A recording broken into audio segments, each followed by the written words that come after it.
Друзья, привет! Станция метро Выборгская. Значит, мы на Выборгской стороне. Сейчас я проверяю, пошел ли стрим.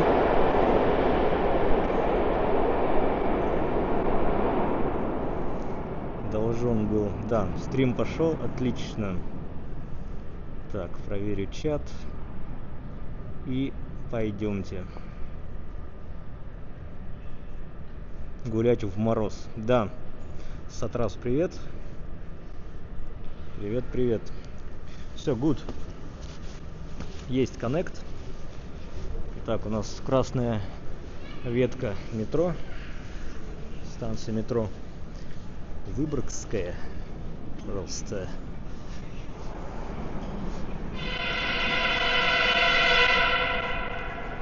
Кому-то гудят. Надеюсь, на эскалаторе будет нормальная связь. Поднимемся без перерывов. Что они там гудят-то сегодня? Странно.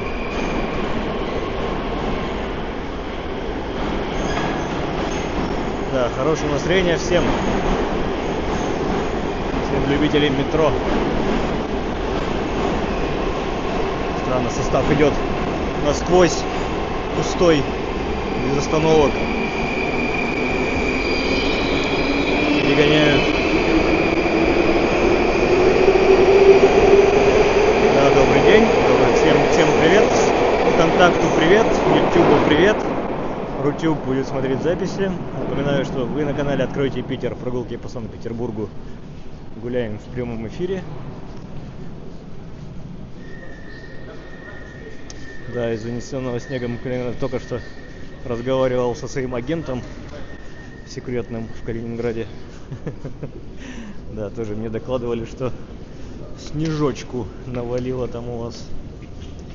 Ну ничего, у нас тут тоже последняя неделя, наверное, морозов, и будет очередная оттепель. Очень сильно надеемся, что все-таки это все попадет под Масленицу и весна придет окончательно.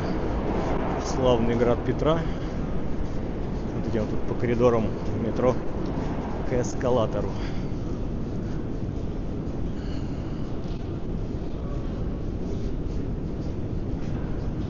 Морозненько сегодня, градусов по ощущениям минус 15, наверное.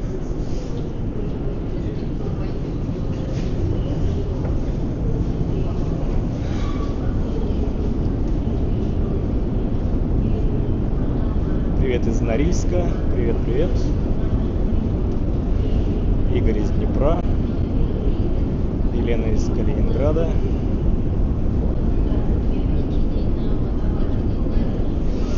Не знаю по времени, как у нас получится сегодня. Насколько долго наша прогулка.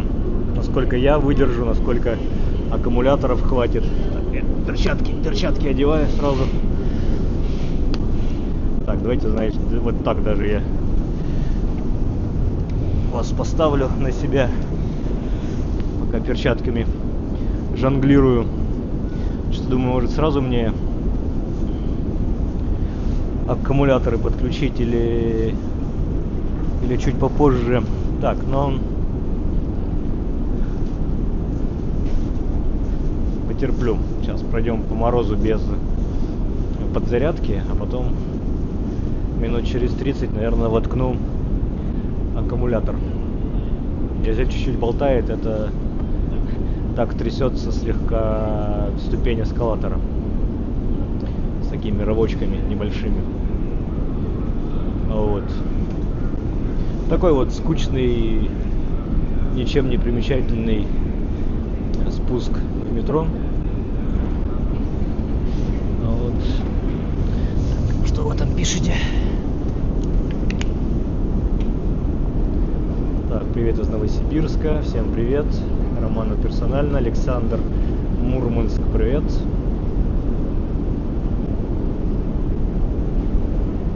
Ну вот у нас тут зима не сдается, видите, и в Днепре, и в Калининграде, и исполняющий обязанности Клопа Валерия немножко донатит, спасибо. Все ссылки и возможные варианты поддержать канал есть в описании.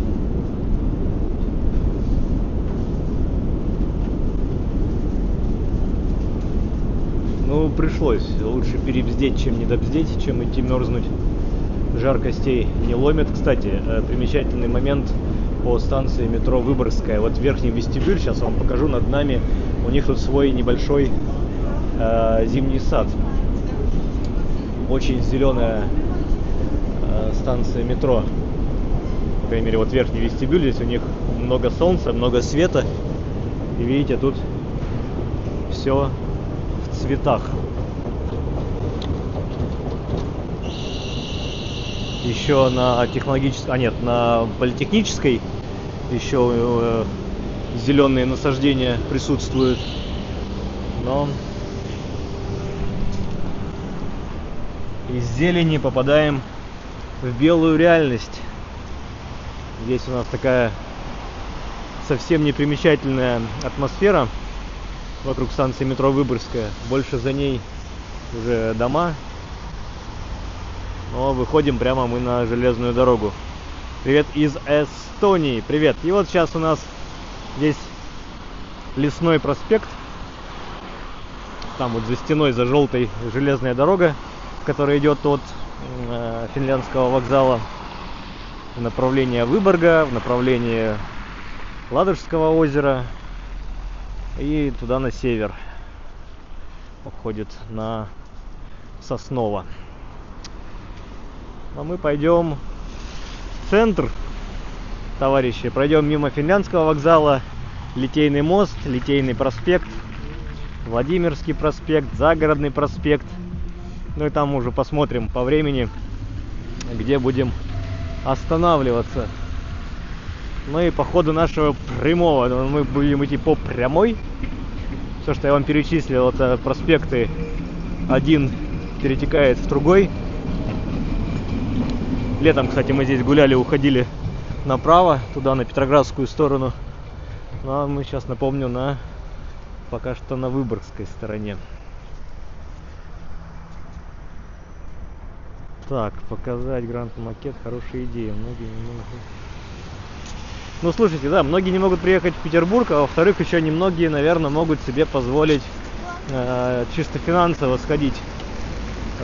Потому что билет для взрослого человека 930 рублей стоит, ребенок 520, по-моему. Там есть, конечно, льготные категории граждан со скидкой, которые могут сходить. Но все равно, если у вас семья, это как-то вот на круг выходит накладно, потому что к этому вы еще пристегиваете траты на покушать. Потому что там есть столовая, и в столовой цены, ну так, не то что кусаются, но одному покушать окей, вдвоем уже посчитаешь. А если вы еще и с детьми, ну, детям много не надо, но все равно. А с собой там у них как бы типа запрещено, но я видел семейство со своими бутербродиками, со своим термосом перекусывали там прям в столовой.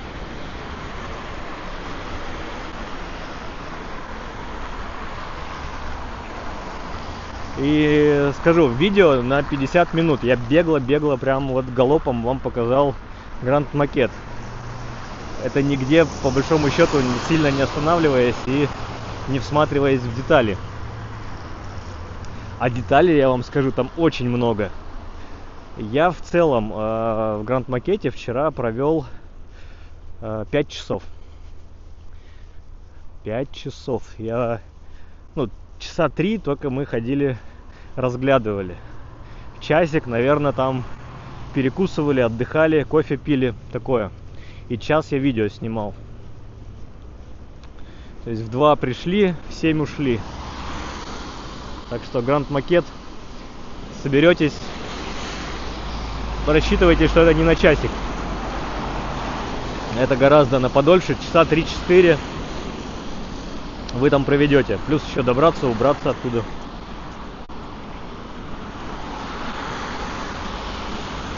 Для тех, кто давным-давно был в Петербурге на Выборгской стороне. Здесь вот Лесной проспект. У нас следующий перекресток, это улица, точнее не улица, а переулок Нейшлотский. Вот новостроечки. И даже здесь. Опять же, там вот где новостройки сейчас стоят. Так, хорошего стрима, да, Юрий Просвет, всем привет. Инна Гончарь, тоже привет. Там была промзона. Вот где сейчас эти новостроечки стоят. Все, промзону снесли, и здесь осталось только два здания. Вот там кирпичное, то историческое. Клавдий Октавианович за прогул взятия Зимнего. Да, Зимний мы тут брали как-то на одном из стримов. С охраной спорили. Вот. Вот кирпичное здание. Там что-то типа Институт благородных девиц, что такое там было когда-то до революции. Ну, могу врать, но что-то мне помнится такое. Вот. Сейчас подофисные здания, под офисы, короче, сдается. А на самом верху там налоговая инспекция по Калининскому району. Работа с физлицами происходит. Ну и плюс вот это здание, наверное, уже сталинского периода. Такой вот тут Нейшлотский переулок, справа уже дореволюционные домики. Плюс там уже вот цветные, это новострой все у нас получается. Ладно, движемся. У нас впереди будет Дом Нобелей. Дом Нобелей, тех самых Нобелей, в честь одного из Альфреда. Нобелевская премия им утвержденная существует до сих пор. В общем, вот, выступает дом, здание. Это доходный дом Нобелей. Ну и сами они, по-моему, здесь жили. Да. Вот для Юрия родные места. Как вот вам родные места изменились? Сильно, нет? Ох, не шло, да.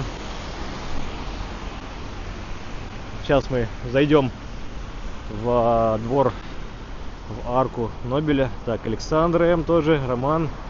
Нам с женой нравится ваша компания для прогулок. Очень приятно, спасибо. Извините, если бываю резок.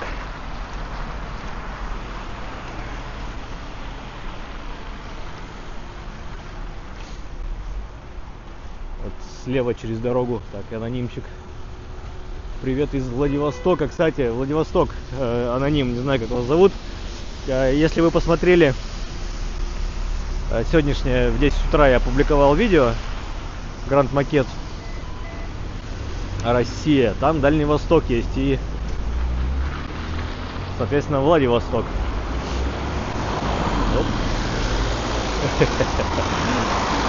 Опасно! Опасная игра. Вот у нас, видите. Вот. Дом Нобелей. Здесь вот все описано про них. Можно почитать, конечно. И сейчас зайдем в эту арочку. Убежим от снегоуборщика. Тут, видите, такая вакханалия происходит. Нас могли замести.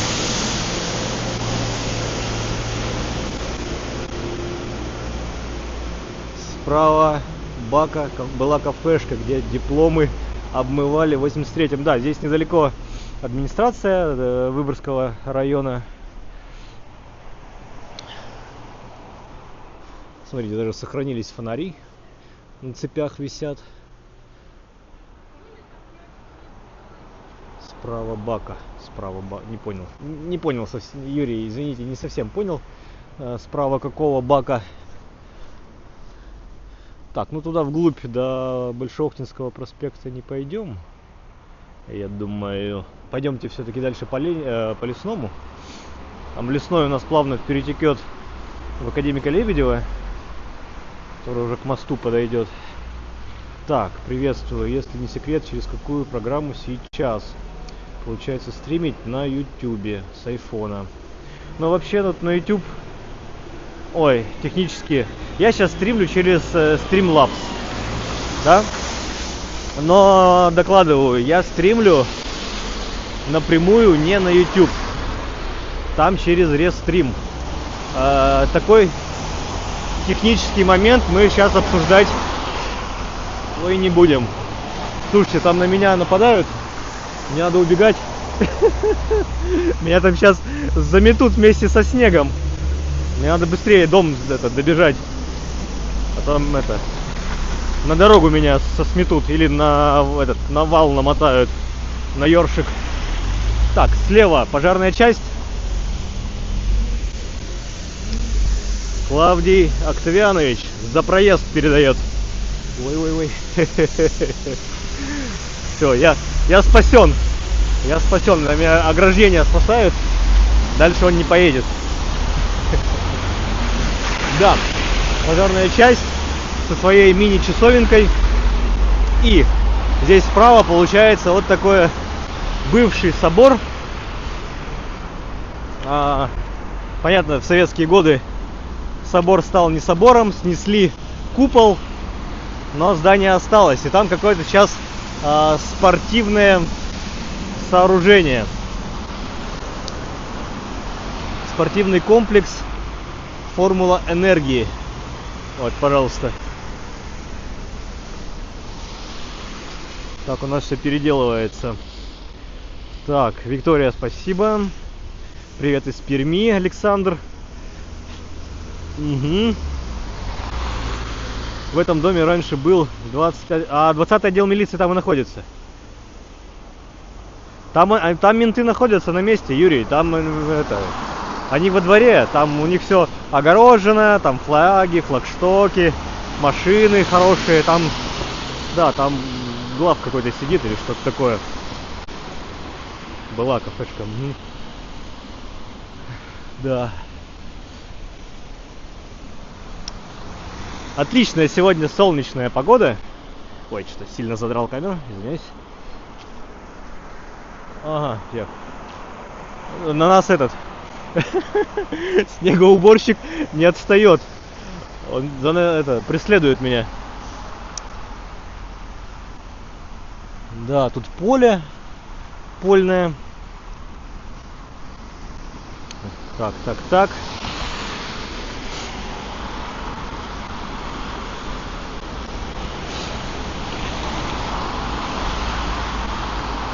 Сейчас даже, может быть, думаю, знаете как, мы немножко маневр сделаем. Я там на перекрестке уйду налево в самый тупик, там, где заканчивается улица Академика Лебедева, и там посмотрим на Турму. Если вы присутствовали или в записи смотрели видео, где я начинаю с Финляндского вокзала на электричке ехать до Удельной, мы там проезжаем мимо мини-крестов, так я так назвал тогда, крестами.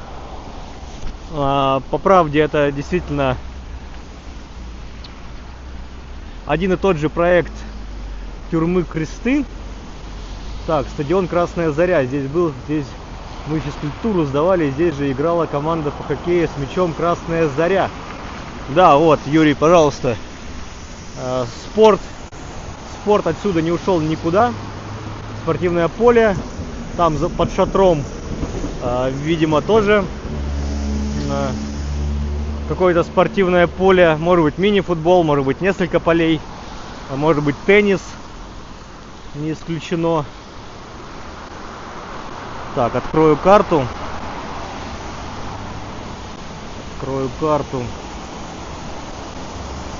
Александр. Да. Все в добром здравии, отличном настроении. Гуляем по Петербургу. Так, сейчас я подсмотрю.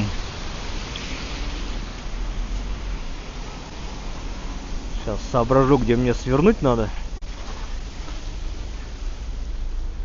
Военная тюрьма. Во, военная тюрьма написано. Она почти как кресты, но поменьше.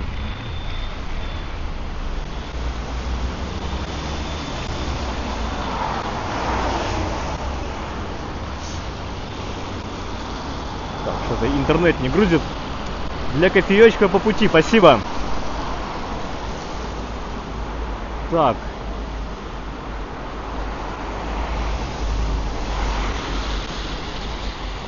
Так, Игорь, будешь наказан. Ага, тут Раиса, Игорь свои разговоры начали.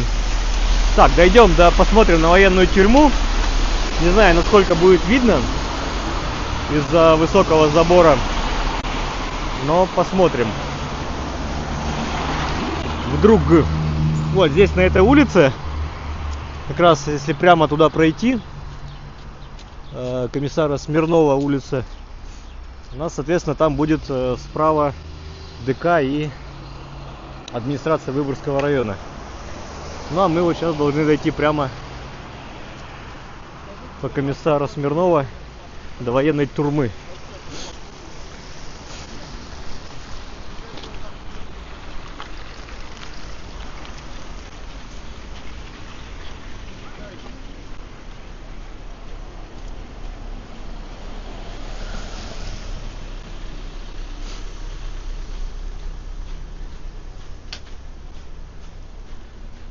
Я вам пообещал, что будем идти по прямой, но не сказал, что все-таки будем стараться делать какие-то ответвления от маршрута, но маршрут в целом я описал и общим в самом начале.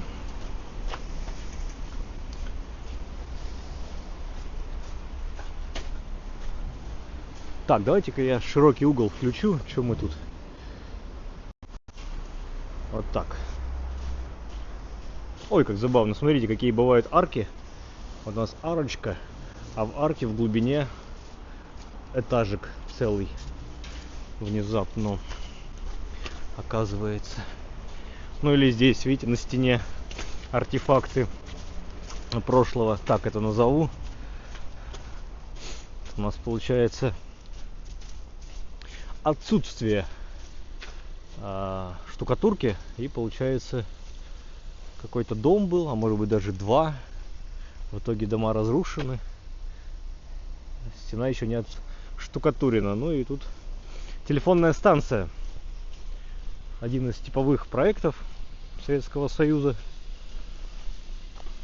Сейчас такие релейные АТС, или как, не знаю, как они правильно там технически, но оборудование обновляется, все переходит из аналога в цифру, и здания начинают пустовать. Ну, не нужен такой объем, и эти здания перепродают, и в них начинают оборудовать жилые дома, переоборудуют. Так, уже прошли Выборгскую улицу, на которой есть старинная школа номер 107, которую окончили знаменитости путешественник Сенкевич, композитор Пожлаков и другие. Окей. Да, Алена, привет. Так, а здесь антенна будет большущая или нет? Что-то я не помню. А, нет, здесь просто высоченная башня. Ну, тоже какой-то передатчик. Ну, а вот тут у нас впереди Так, Пермяк, соленые уши, да, это... Привет, помню вас, мы с вами в районе Чкаловской пересекались. Вы коварно напали на меня сзади с приветствиями. Шучу, все было чинно и благородно. Да, военная тюрьма. Видимо действующая, а справа уже новостроечки. Видимо, строится, по-моему, тоже для военных дома. Потому что регулярно вижу, там солдатики бегают.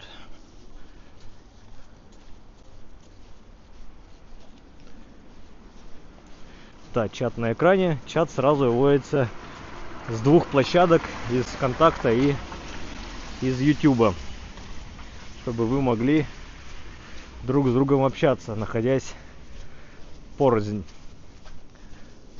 Лихо я придумал, да?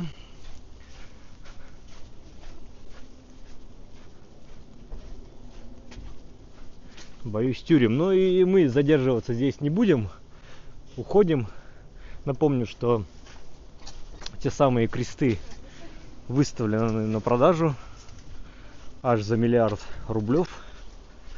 Так что, если есть знакомые инвесторы, можете им предложить. Ну а здесь вот военная тюрьма. Видите, она, я не знаю, насколько сейчас вы поймете. Сейчас я приближу. Постараюсь. Вот один луч, второй луч, и там еще 3-4. То есть они расположены крестом. Такие тюремные флигеля.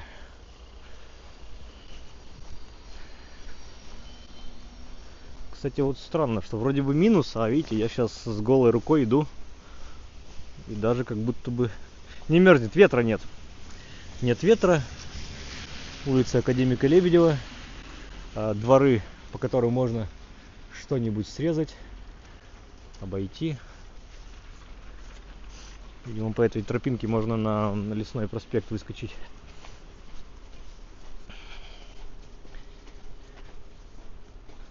Так, уважаемого стримера зовут Роман. Я в самом начале всегда, по-моему, представляюсь. Ну или так или иначе, это есть в описании канала.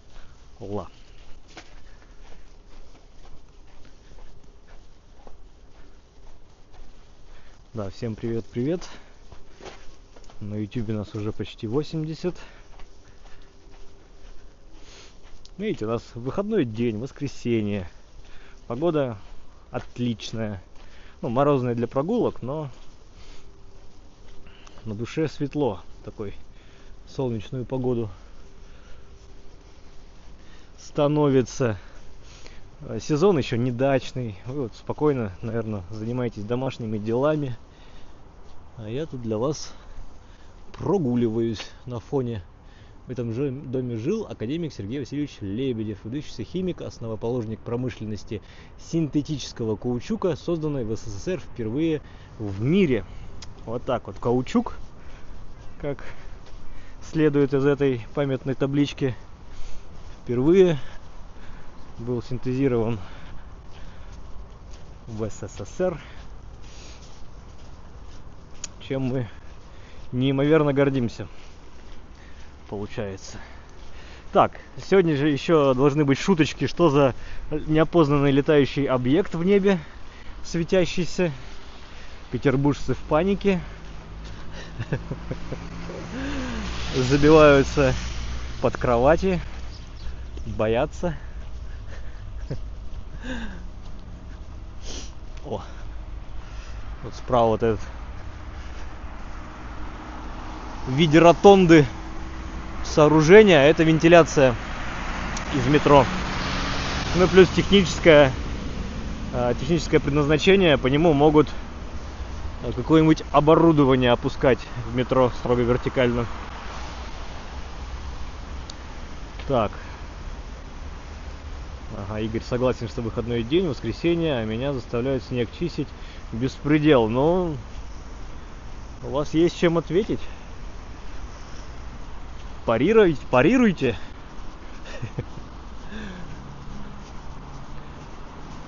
Так, ну что, Так, Юлия отправила 200 рублей, спасибо, без сообщения. Так, перейдем здесь дорогу. Что здесь у нас? Нерегулируемая. Вон, видите, там солдатики стоят. КПП какой-то у них. А в целом здесь спортивный комплекс. А военных почему здесь так много? Потому что здесь, во-первых, военно-медицинская академия. Через дорогу, точнее через реку, ну и на этой стороне военная тоже академия артиллерии располагается. То есть тут людей в форме, как правило, много и часто ходит. Ну а мы будем вот так в этом направлении идти, и солнце у нас будет постоянно, получается, светить нам в лицо. Нам бы, конечно, это все переобуться. Так, Алена Омск, приветствую, спасибо. Спасибо за донат, спасибо, приветствую вас тоже. Постоянные зрители. Очень приятно.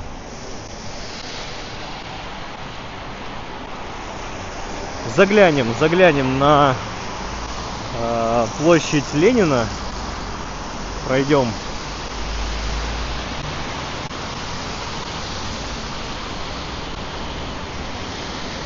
Так, да, есть, я лежу. Игорь Лентяй, ну, так совпало, я думаю. Так совпало.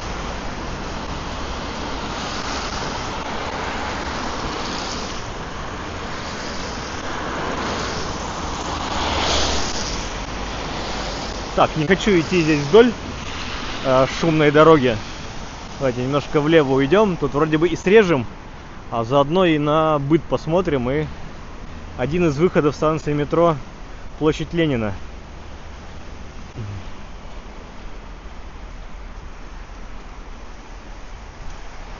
Да, выйдем через Арсенальную набережную на Литейный мост.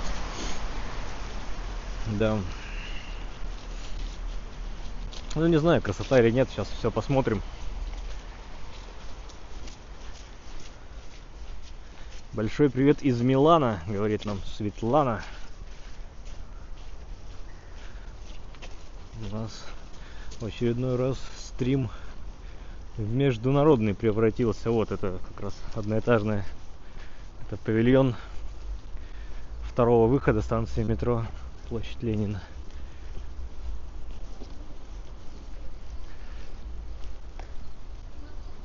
Все Игорь лентяи. Хочешь, чтобы сын не был лентяем, не называй его Игорем. Получается так? О, ничего себе. Видите, у нас даже черненькие военные. Вот, метрополитен, станция площадь Ленина.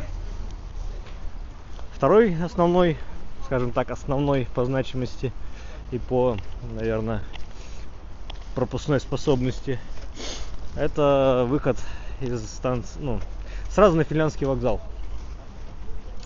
Да, и, кстати, долгое время, короче, когда ты приезжаешь на метро, поднимаешься на эскалаторе, чтобы тебе попасть на вокзал, тебе надо сначала выйти на улицу, пройти через улочку и зайти уже в сам вокзал.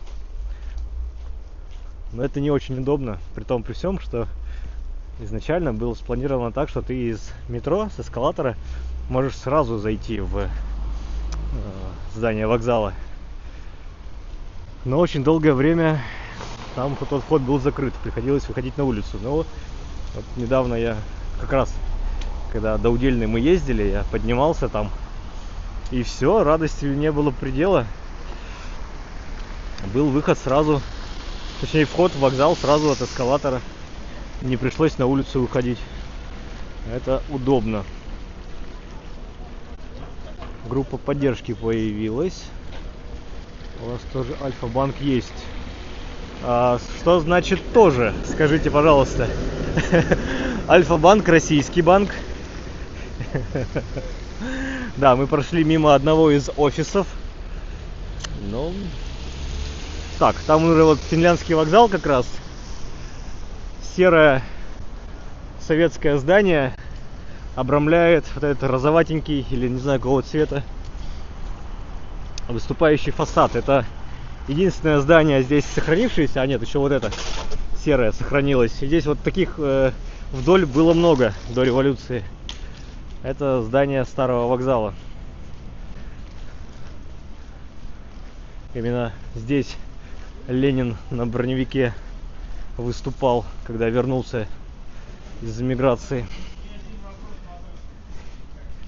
Приветствую на финляндском вокзале. Интересный паровоз.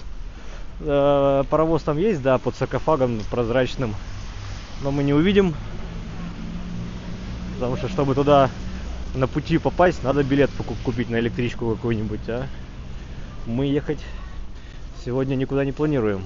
У нас исключительно пешая прогулка. Так, друзья, еще момент. Отсюда уходит два трамвая, на которых стоит прокатиться. Это трамвай номер 3 и трамвай номер 6. Шестерка идет на Васильевский остров, тройка идет практически в конец Фонтанки, до площади Репина. Оба уходят вот с середины площади, здесь остановочки. Попасть туда через подземный переход можно. Вот. Так, финляндский тут у нас переулок. Некогда по нему, кстати, ходили трамваи.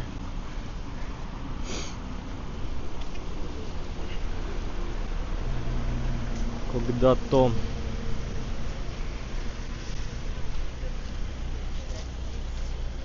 Есть Альфа-банк или нет в Украине? Ну, про Украину не знаю, но филиалы-то, возможно, были. Как там сейчас? Кто там в Альфе-то, блин, главный? Забыл. Фридман. Все приветы и вопросы к Фридману. Вот на этом месте, вот сейчас пустота и стена. Это не просто Брентмауэр, а здесь был дом на этом месте. В войну разрушился. Вот шестерка, кстати, едет. 6-й номер. Довлатов. Двухсекционный. Да, вот видите, тут пустырь. Получается парковка, а на этом месте был дом. Есть старые фотографии дореволюционные. Ну а вот в целом у нас вот площадь фонтанов у Финляндского вокзала. Там Ленин на броневике. Подойдем к нему мимо.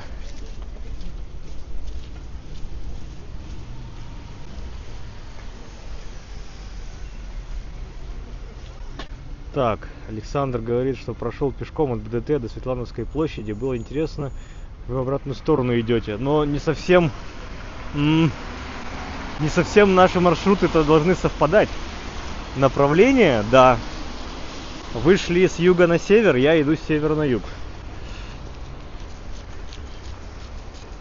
Так, улица Комсомола. Здесь это здание в лесах, это все у нас артиллерийская академия. Совру или нет, Михайловская. Давайте, чтобы не врать, карту открою. И вот, кстати, троечка сразу подходит. Уже трехсекционная. Довлатов.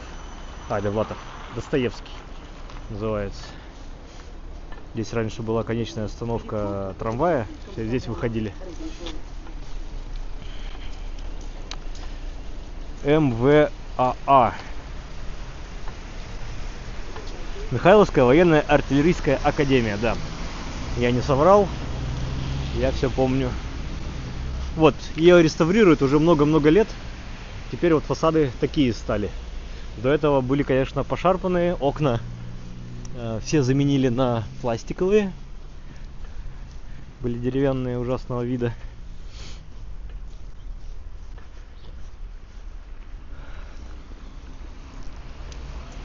Главный фасад Финляндского вокзала.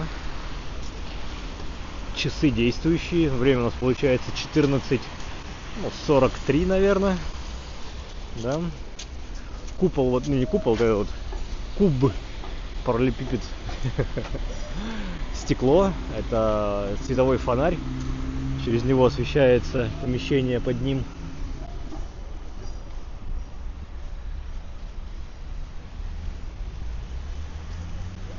А так вокзал, конечно же, преимущественно пригородных сообщений. Все электрички. Раньше Аллегро ходил в Финляндию с него, но сейчас ведь не ходит, по-моему. Так, Раиса, что это за банк? СПБ. Первый раз слышу про такой банк. Банк Санкт-Петербург. Банк Санкт-Петербург так называется. Банк СБП. Сокращенно. Банк Санкт-Петербург — это преимущественно здесь в Питере. Сотрудничают, стараются, банк коммерческий, но сотрудничают с городом, с правительством, всевозможные проекты. По-моему, они первые, с кем вводилась единая карта петербуржца. Дальше там и Сбер подключился, и ВТБ.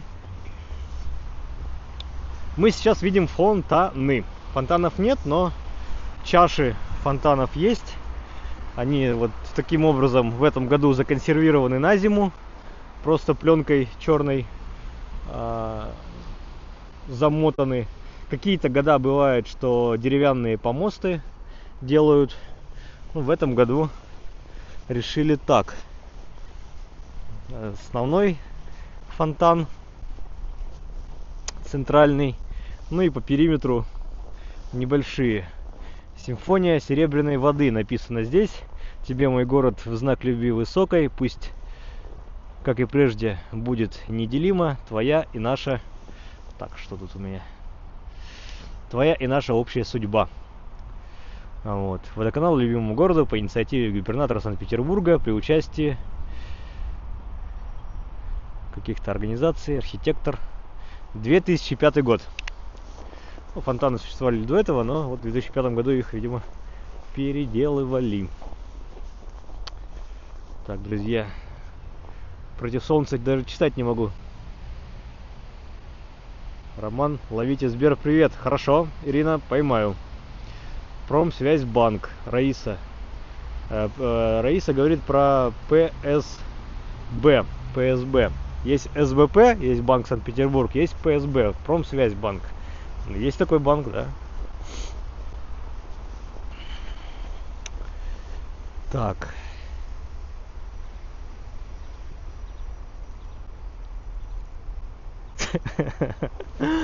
Вы такие, друзья, вы такое обсуждаете? Вы серьезно не понимаете, почему не все банки зашли в ДНР и в ЛНР? Странно, да? Что-то санкциями-то не пахнет, нет? Никто ничего не боится, все бесстрашные. Странные вещи, дорогие господа, обсуждаете странные. Но, повторюсь, давайте мы будем придерживаться тезиса вне политики. Так, если что, просто предупреждаю. Ленин на броневике. Исторический факт. Понятно, что здесь это не сам броневик, а только его верхушка. Вот он как будто бы вылез из люка и на нем вещает свои тезисы.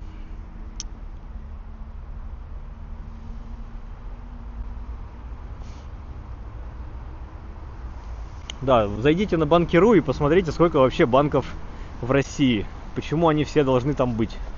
Скажите. Какая их экономическая целесообразность? На чем банки заработают? Ой, ладно. Подошли к Неве. Справа у нас уже Литейный мост.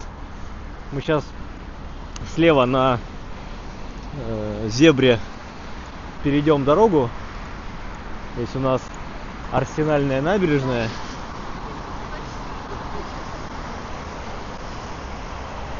Это просто у нас ближайший будет путь, как нам попасть на мост. Мы здесь переходим сейчас дорогу и по набережной идем, сразу поднимаемся на мост. В противном случае... здесь мы можем мимо забора пройти Академии артиллерии и там на мост подняться, но пройдем по набережной. Пройдем по набережной чуть-чуть.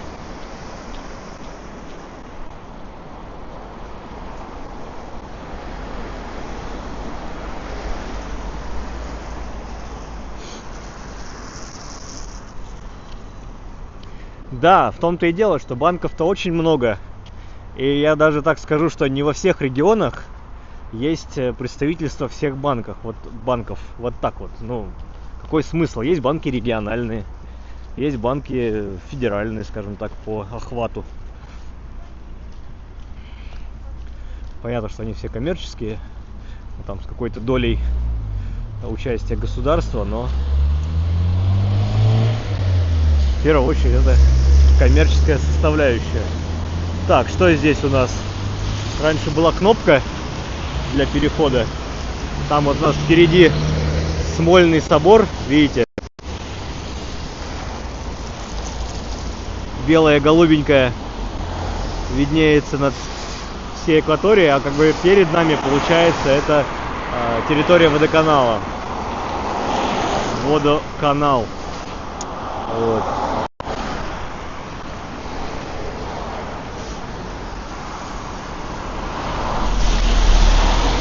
Вот это сейчас было неожиданно. Так, еще 45 минут стоим. Секунд. Там вот виднеется квадратик такой над крышами. Это большой дом.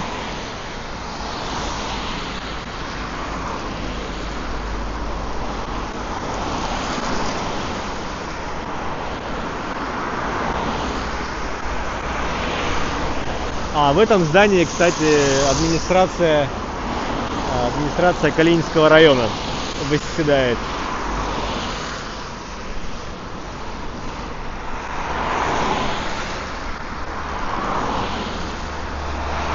Да, храните деньги в банке. Ну, такое себе тоже. Деньги должны работать. Инфляция в банке, она их съест. Надо хотя бы, чтобы как-то окупался процент инфляции.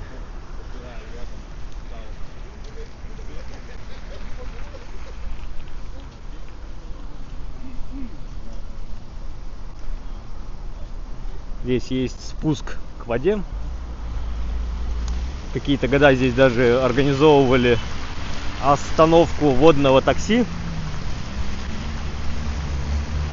Но водное такси не сильно зашло по причине очень такой зависимости от погоды. Накладное содержание выходило, а прибыли мало. Но пристань здесь существует. Летом здесь очень любят горожане и работающие здесь неподалеку восседать на ступенях с видом на водичку, на Неву. Тут все фотографируются, что-то изображают из себя.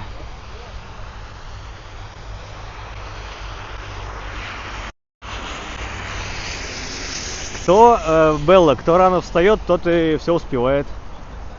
Все просто.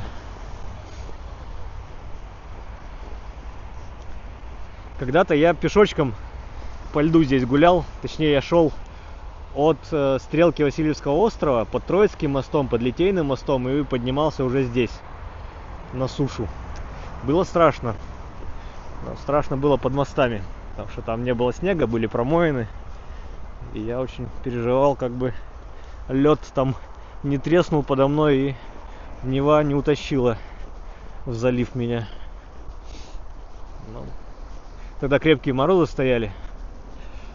В принципе, как все мы понимаем, все обошлось. Так, вам привет. Представляю, какие красивые закаты на юго-западе. На юго-западе.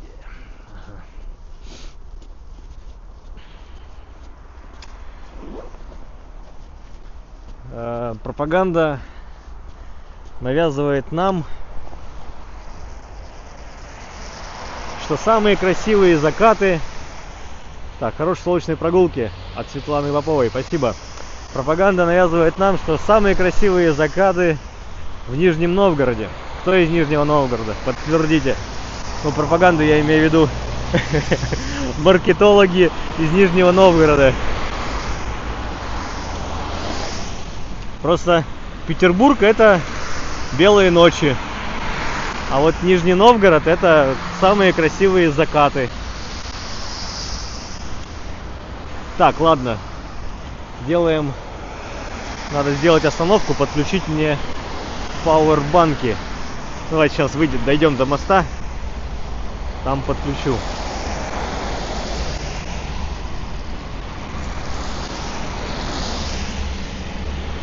В районе Стрелки гуляли, но сегодня мы в районе Стрелки не окажемся. Сейчас вот мы на наш маршрут возвращаемся по Литейному мосту. Дальше у нас Литейный проспект. Ну и там на Литейном походим влево-вправо.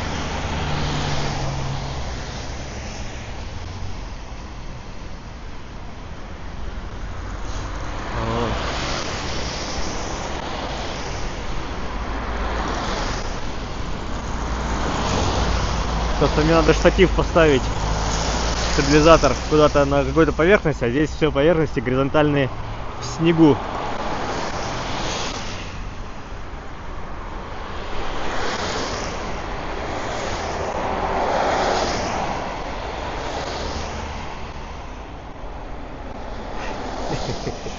Да, все романтики, закаты, разведы, конечно. Надо что-то. Не буду горевать, буду танцевать их. И эй! Понеслась. Конечно, в нашей жизни надо что-то прекрасное видеть и не зацикливаться на негативе. Понятно, что этот негатив сам никуда не денется, но если его хотя бы не желать, то дай бог его станет поменьше.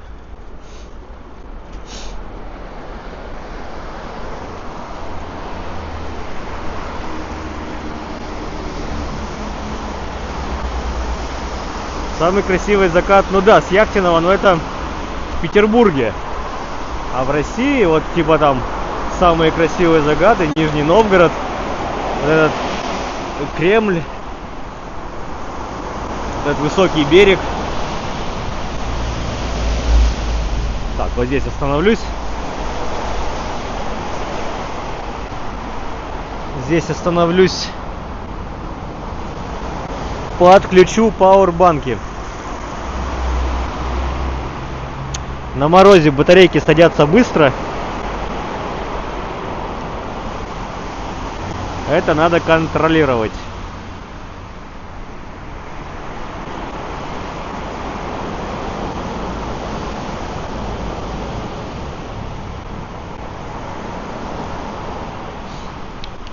Да, с YouTube сейчас только, по-моему, через VPN нормально работает. Соответственно, узкое место — это VPN. Если что-то подтормаживает и у вас VPN, то как бы скопайте в эту сторону. Перезапустите. Или используйте какой-нибудь другой. Ну или уходите на ВК. На ВК тоже стрим идет. Здесь поднимаемся на мост. Видите, промоины на быстрине, на основном течении. Преимущественно у берегов. Видимо, у берегов глубины поменьше и течение как-то побыстрее, что ли, получается.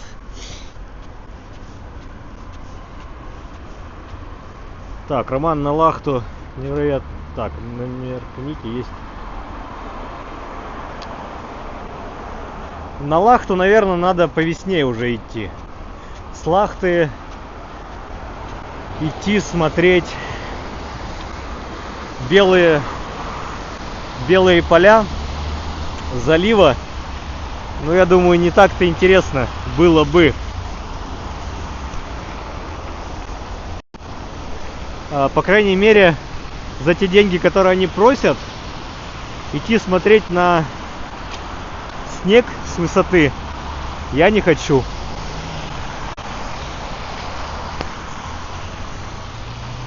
Так, по правую руку у нас там Троицкий мост, Петропавловская крепость, Стрелка Васильевского острова, Аврора стоит. Тут в тени, получается, Нахимовского училища. Или на фоне Нахимовки.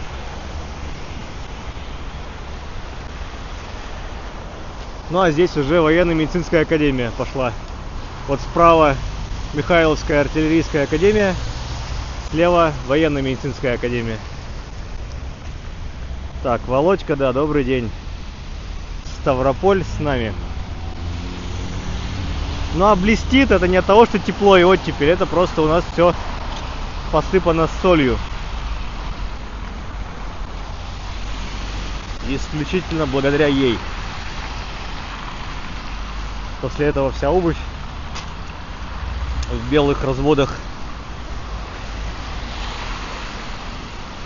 Неприятно. Так, ну, против солнца идем. Ладно, сейчас пойду где-нибудь по тени. Как раз солнце у нас уже будет справа.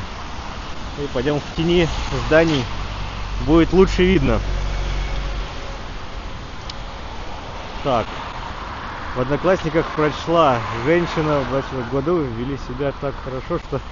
Да, и лето бабье, осень бабья, и даже бабья зима в подарок. Да-да-да. Юмор был хороший, подмечен.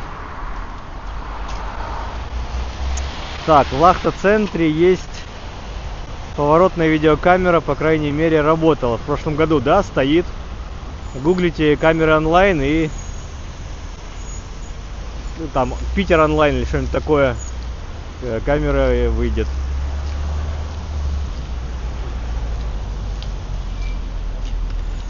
Вот. Ладно. Двигаемся. У нас уже 3 часа. Должно случиться.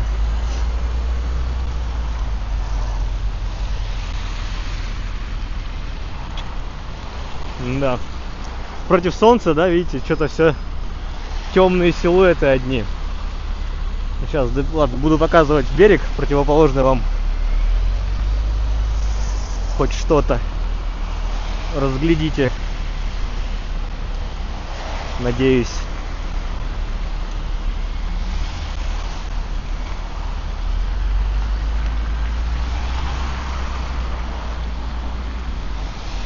Вначале я декларировал, объяснял. Сегодня идем прямо. Вот начали на Выборгской, станции метро Выборгская. Лесной проспект. Дальше у нас плавный перетек проспект Академика Лебедева. Сейчас вот у нас уже Литейный мост. Дальше Литейный проспект. После него Владимирский проспект. После него Загородный проспект. И все, идем по одной линии. Там мы упремся, если дойдем до конца Загородного, упремся в Московский. Ну там, считайте, Загородный у нас перетечет в Троицкий проспект. Да, красота. Друзья, да. Прелестная. Тут вот вид, вот там даже Лахта-центр торчит. Шпиль ее. Добрый день из Костромы. Так, Игорь у нас засыпает, намекает на, видимо, скучность происходящего, но, Игорь, каждому свое. Можно сходить снег почистить. Думаю, веселей будет.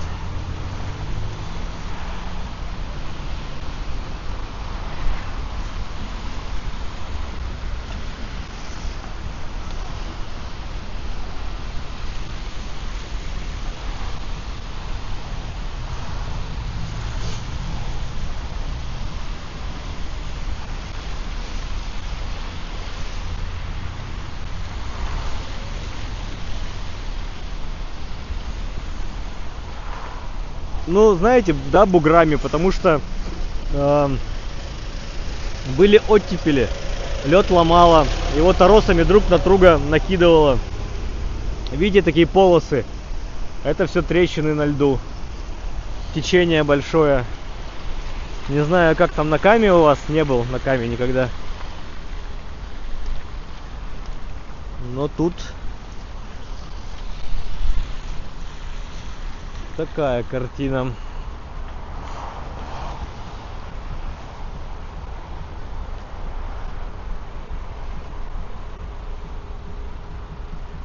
А, это у вас военный маневр такой. Вы врага хотите запутать, дезинформацию вносите. Ну, понятно, ладно.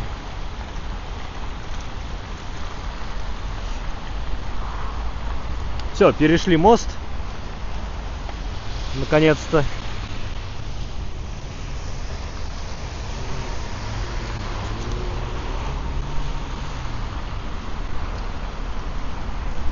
Здесь надо аккуратно перейти, чтобы никто на капоте не увез никуда. Большой дом, Литейный 4.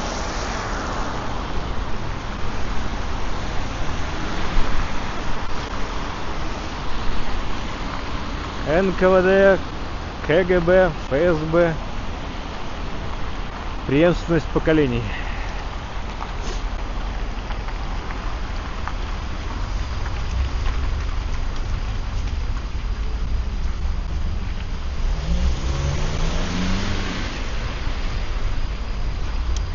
А тут, конечно, уже лед вовсю. Аккуратно надо идти.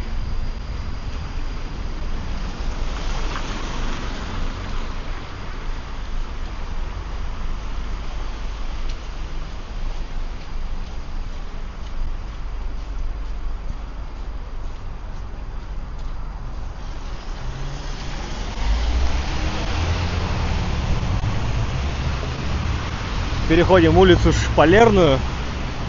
Туда она направо у нас уходит и налево до самого Смольного собора.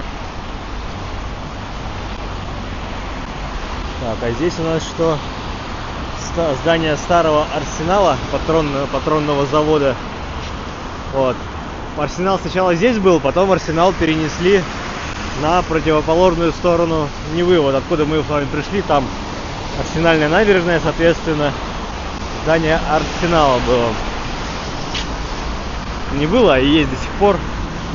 Завод вроде существует, но старые цеха, старые здания сейчас продают, переформатируют.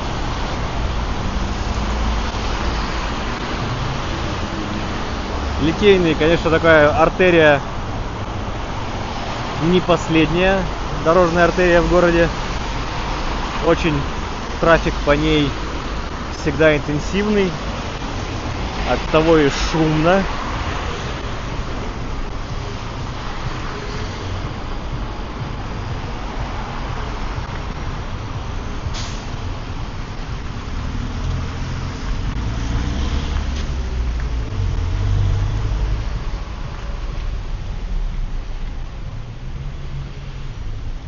Чего? Парашютная?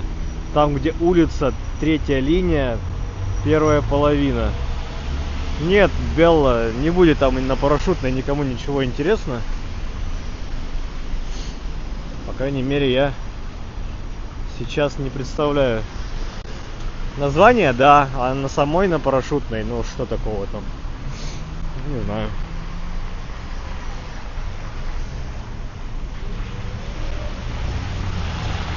Трамвай по Литейному ходит, стройка идет, конечно. Ну или, по крайней мере, ну вот мы сейчас будем идти по Литейному, ну увидим. Я пока только троллейбус вижу, трамвая пока нет. Ну посмотрим, как там тройка идет. А, тройка-то, господи, тройка не идет. Тройка на Троицкий мост уходит и на Садовую. Ну, смотрите, трамвайные пути есть посередине. Они в один уровень с автомобильной дорогой. Ну, будет какой-нибудь трамвай проезжать мимо нас, вы увидите. Не могу сказать за все трамвайные маршруты Петербурга.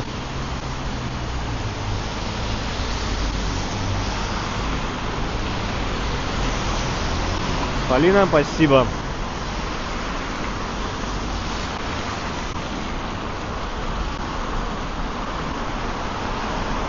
Ну вот сейчас даже мы мимо остановки пойдем, и я вижу табличку трамвая.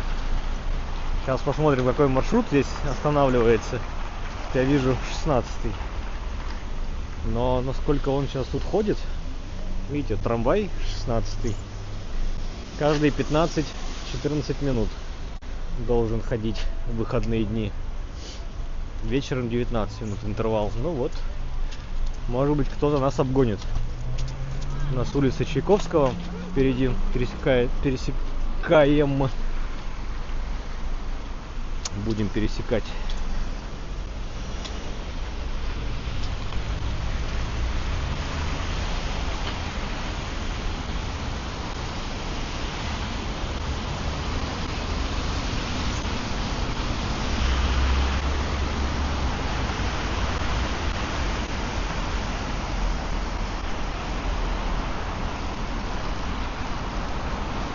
По улице Чайковского мы не так давно, кстати, ходили.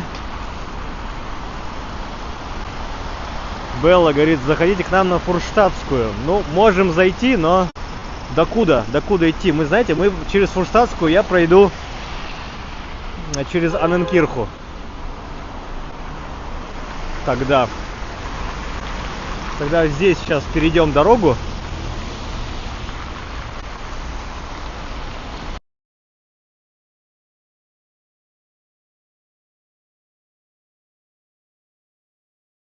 Раз, прием связи. Да, штиблеты у меня полурезиновые, поэтому я подготовленный. Да, по литейному ходит, когда садовую ремонтируют, да.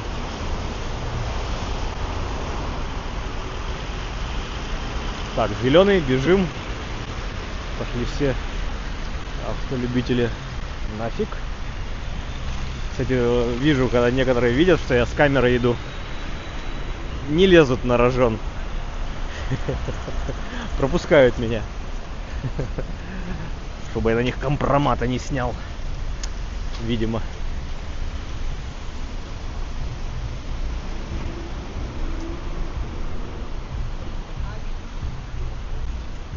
Да, каждый шаг дышит историей, но... Да, не каждый тут, не все истории достойны чего-либо.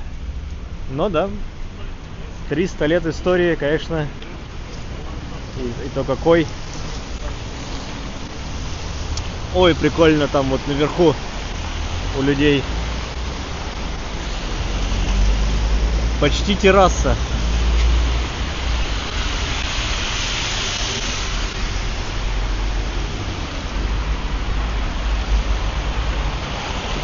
Электронное табло на остановках нет, не видел. Ее пытались вводить, пытались пробовать, но, по-моему, что-то эта история не сильно пошла, и электронное табло поубирали. По крайней мере, я у Большохтинского моста видел, там где... Ну, короче, у Большохтинского моста на остановке я видел, что табло было, но оно уже не работало к тому времени. Так, что у нас? Улица Фурштадтская.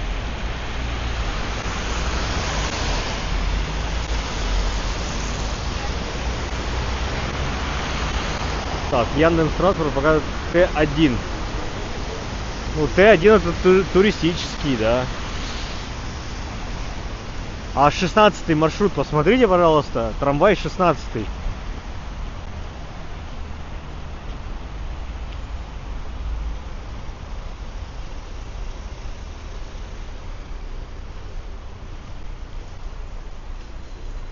Так, у меня на морозе дубеют провода. Кошмар. Ну и задубевшие провода. Телефон тянут не туда, куда надо.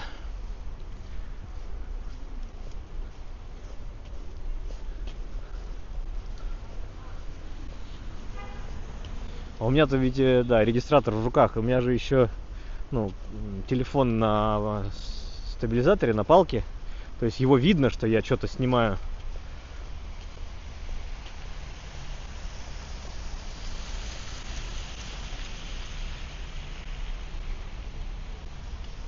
Вот.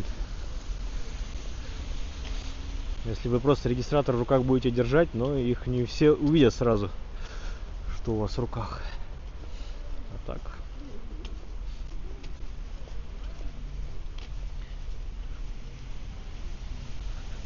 Да, Игорь, не знаю там с чем спорить.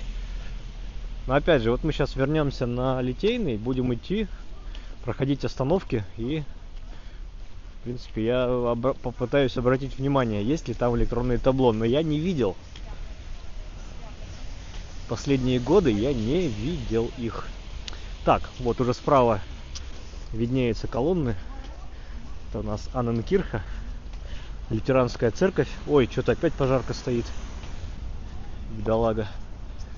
Ей так достается, она и так горела когда-то. А сейчас ее собираются И после пожара Данкирха внутри не ну как бы не чинили, она в таком очень аутентичном виде, полусгоревшем находилась. Действующий приход. Лютеране тут собираются, католики. Слушайте, она тут давно стоит. Под ней даже снега-то и нету. Я уж испугался, что произошло здесь. Так, справа у нас понты для школьников.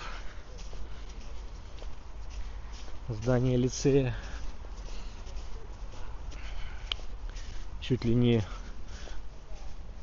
под президентским патронажем физико-математический лицей.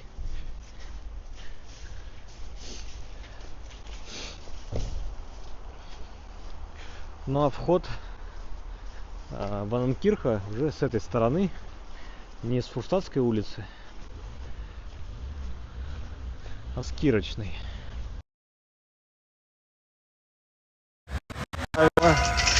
Донатик, спасибо. Спасибо, мило. Вот здесь вход в Анненкирху. Сейчас заходить не будем, но здесь всевозможные мероприятия проходят. Оно же как культурный центр еще у нас используется. Вот.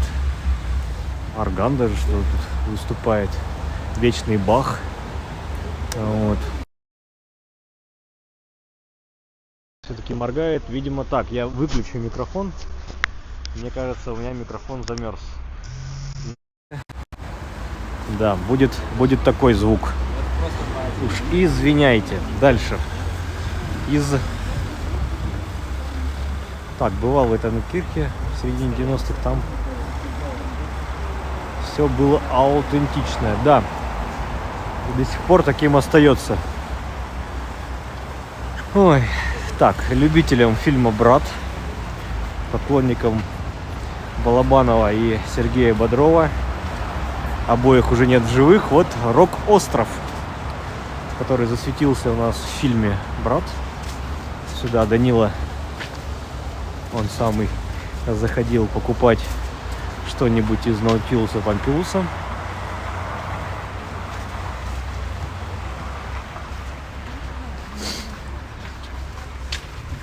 Ну, сейчас-то звук, да, нормальный, но, скорее всего, больше городских шумов вы будете слышать без шумодава.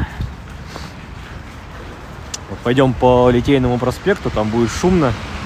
Вы мне скажете, как нормальный звук или нет. На Кирочной табло, говорит Белла. Так, а где тут остановка? Ну вот смотрите, ближайшая остановка на Кирочной. Мы на Кирочной улице. Вот остановка. Ищем табло.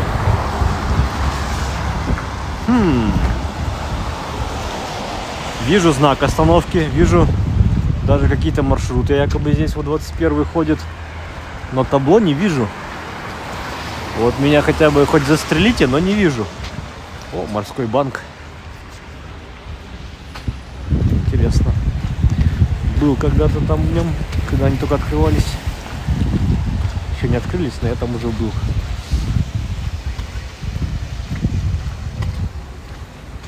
На Фурштадтской снимали «Шибку» резидента. Жила Гурченко, артист. Пардон, забыла имя. Да. Вот, и с той стороны у нас остановка. И там я тоже не вижу табло. Но если вы считаете, что на одной остановке есть табло, и тогда можно говорить, что в Питере на всех остановках табло, ну, или там просто в Питере есть табло, но, блин. Или их вешайте везде, чтобы вы правда знали, да, ты стоишь и по таблу видишь, какие по таблу, и видишь, какие маршруты здесь сейчас проедут и через сколько. Что самое главное, время, да, ты же видишь время, через которое приедет автобус, и ты можешь рассчитывать, хоть как-то планировать. Но вся эта история как-то не заработала.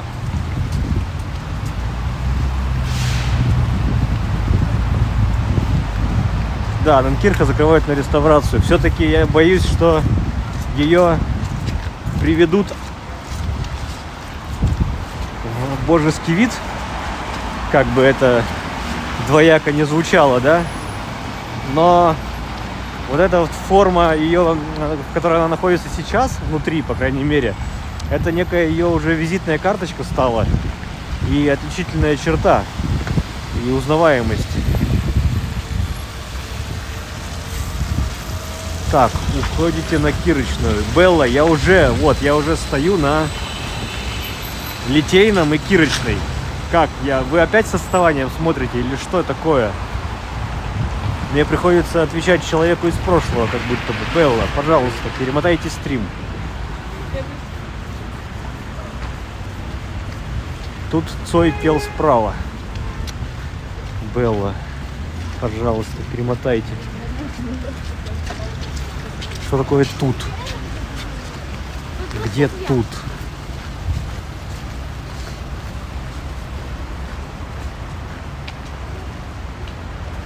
Пользуйтесь смартфонами. Да, уже у всех есть смартфоны, у всех есть возможность установить приложение. В приложении, ну, по крайней мере, отображаются практически все автобусы, все трамваи, все троллейбусы. На них почти на всех установлен вот этот ГЛОНАСС. Так, Женек отправил 300 рубликов. Спасибо за эфир. Спасибо вам, что смотрите. Так, нам надо вернуться на ту сторону Литейного.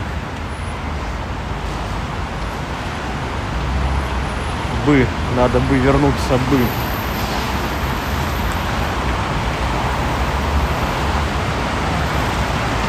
Хотя чё, солнышко. Меня хоть щеки подогревает. Ой, зеленый. Так, что у нас? Вот улица Пестеля. Пестеля начинается собором и заканчивается собором с той стороны. Пантелеймоновская церковь. Дом, в котором жило семейство Бродских. Там музей-квартира Бродского.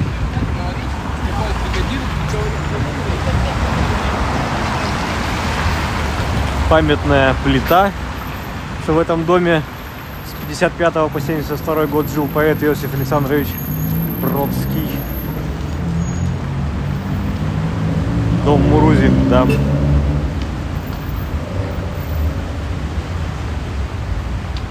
Белла, вы вот все еще про Рок-остров говорите, а мы уже давно его прошли.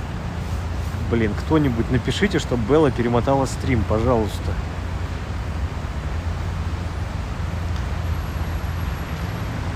Нажала на кнопочку в эфире.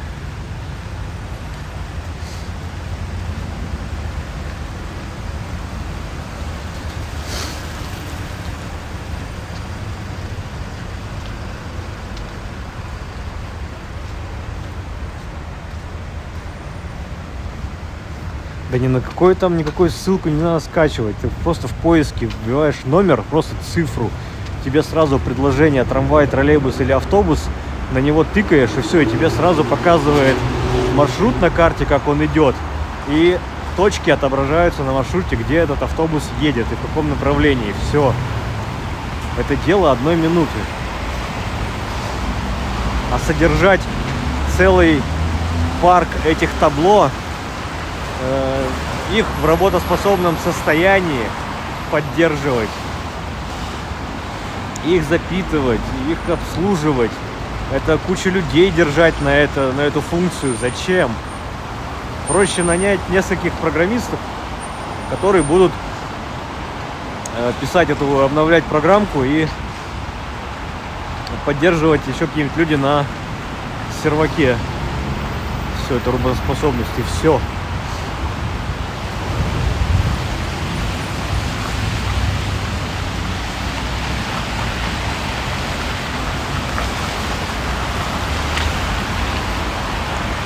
В ТГ был анонс. Инна, отвечаю вам, в Телеграме был анонс. Точнее, как вам объясню?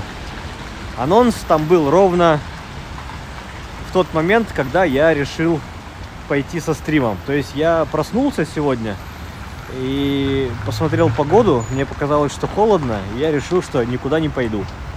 А потом вышло солнце, и я решил, что я куда-нибудь пойду. Вот так все было. И, соответственно, оформил стрим, сделал анонс. Я объяснял, что стримы, как правило, такие полуспонтанные. Просто если мы с вами о чем-нибудь договоримся и назначим дату, тогда да, можно там наперед запланировать. А если никаких уговоров не было, то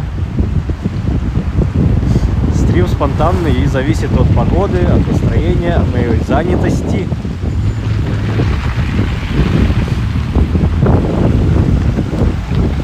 В общем, должно несколько факторов совпасть. Так, Светлана пишет. Здравствуйте, я сегодня буду смотреть по камере выступление группы «Пикник», как нефть-арене Казань. Севастьян, очень за вас рад. Вот, Белла, мотаю по ходу, да. Белла, представляете, вы что-то написали, а я в том месте был 5 минут назад, например. И как-то мне тяжело, во-первых, как-то на это реагировать и адекватно отвечать. Потому что это сбивает с толку, честно говоря.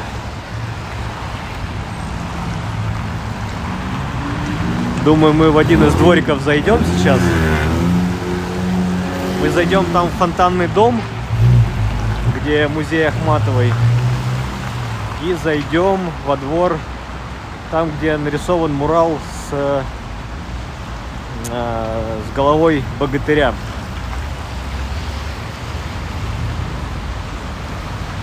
Севастьян, вы мне напоминаете одну нашу телезрительницу. Так, кстати, друзья, давайте я сейчас зайду в парадную.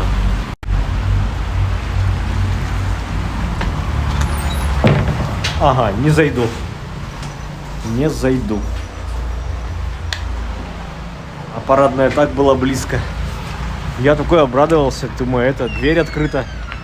Думаем, сейчас заскочим на огонек. Но нет. Не получилось, не шмогла.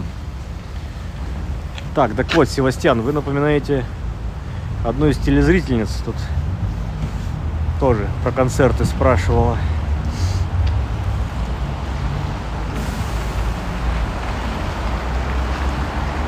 Белла, не пишите в чате сейчас. Я вам то, что это говорил, это было 5 минут назад. Не надо об этом сейчас говорить. Пожалуйста.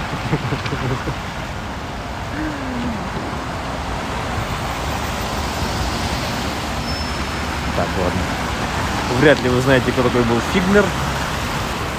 Анастасия, доброго дня. Доброго. Белла, только не обижайтесь, пожалуйста. Я все-таки на позитиве. Так, дом, кстати, мемориальный музей, квартира товарища Некрасова. В этом доме он жил. Здесь жил и Пирогов. Впоследствии улица, которая у нас сейчас уходит здесь налево, названа в честь товарища Некрасова. Когда-то эта улица была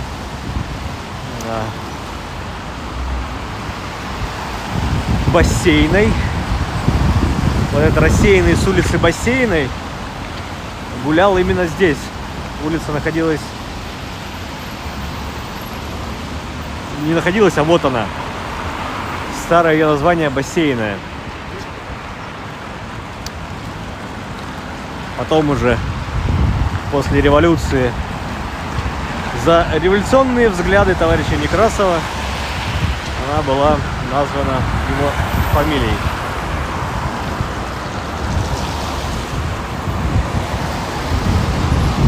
Маршрут по интересным муралам.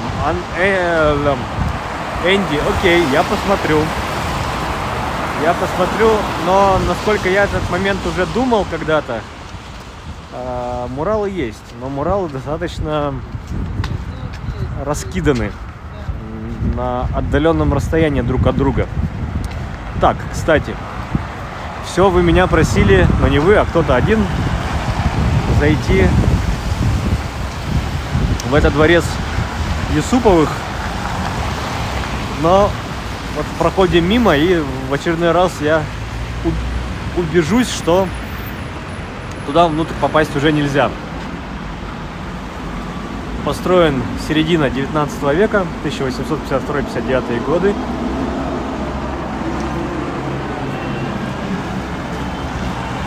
Вот. Ну и как гласит надпись на этой двери, здание закрыто на ремонт. СПБ ГБУК ГМ, Исаакиевский собор. Возможно, после реставрации здесь какой-нибудь будет музей, не знаю. Вот. Но такие исторические деревянные двери, там за ними и вторые, лестница шикарная. Но внутрь не попасть, к сожалению. Но судя по этим окнам шикарнейшим и по второму этажу громадные окна, а раньше вот едешь на машине там от Фонтанки, и вот здесь пока на светофоре стоишь, смотришь на эти окна, а еще утром свет горит, там шикарнейшие люстры были. Так, Игорь все-таки пошел чистить снег, удачи ему. Вот. Громаднейшей, с широкой лопатой, много сил.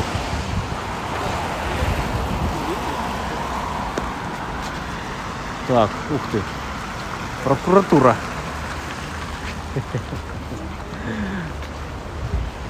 Ведем себя тихо и пристойно. Так. Еще из интересных здесь на Литейном мест это театр на Литейном, вот это здание оранжеватенькое, не знаю, как правильно цвет назвать. Там арка по центру. И этот дом, кстати. Сейчас вырезаем. Мы сегодня заходить внутрь уже не будем. Это так называемый хоть. Не хотят. Город. Не будем заходить во двор. Но это у нас двор с фонтаном. Сегодня не будем. Без фонтана, без зелени не будем заходить. Там дед чуть ворота не сломал. Дом Пеля. Архитектор Хренов. Товарищ Хренов очень много домов построил в стиле модерна здесь, в Петербурге, на рубеже 19-20 веков. Вот, через дорогу это арка, внутрь туда надо зайти. Там театр на Литейном. Театр на Литейном, дальше серое здание, это у нас получается задняя часть фонтанного дома, изначально выстроенного под коммерцию. Такой торговый дом начала 20 века был. Ну, я не знаю, каким цветом это назвать, но, понимаешь, не явно оранжевый, потому что тут все и... О, Глеб закинул, спасибо. Димитровград, привет. Вот. Сейчас мы зайдем во двор левый, потом перейдем дорогу там фонтанного дома и заглянем здесь в арку фонтанный дом. А может и не заглянем. В принципе, смотрите. Чик. Вот там на стене, на кирпичной стене выскребли портрет Анны Ахматовой. То есть белая это штукатурка, а темная это кирпич. Вот. Сейчас там летом, в принципе, летом туда надо идти, а сейчас там не очень. Не пойдем.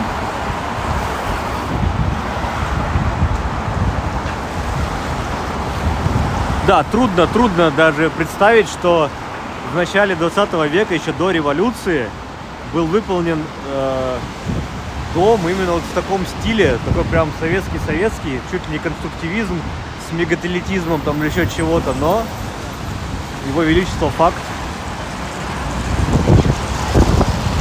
И следующее, кстати, здание, там где подписные здания, тоже построен примерно тогда. Мы заворачиваем здесь во двор,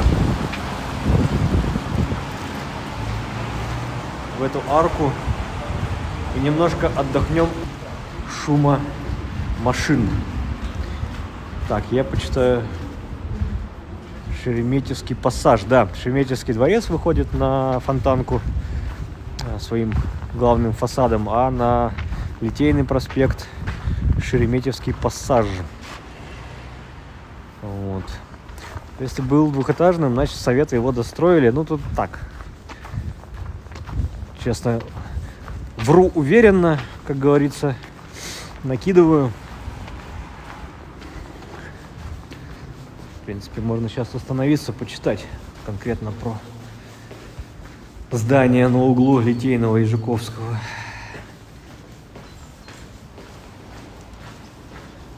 Опачки! Вот такой у нас тут мурал встречает. Говорящая голова и богатырь.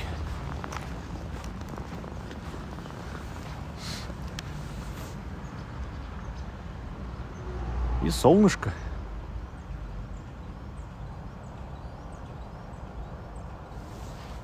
Да, вот Александр хвастается, что на Тележной доходный дом его прадеда.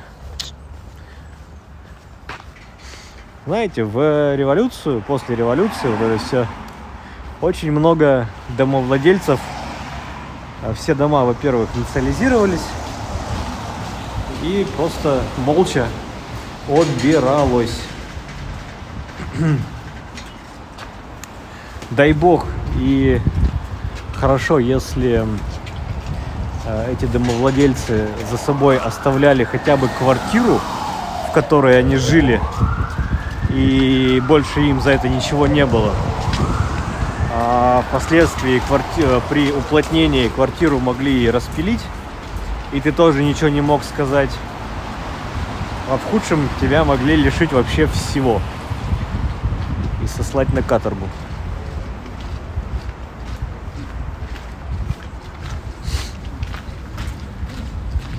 Такая вот печальная реальность,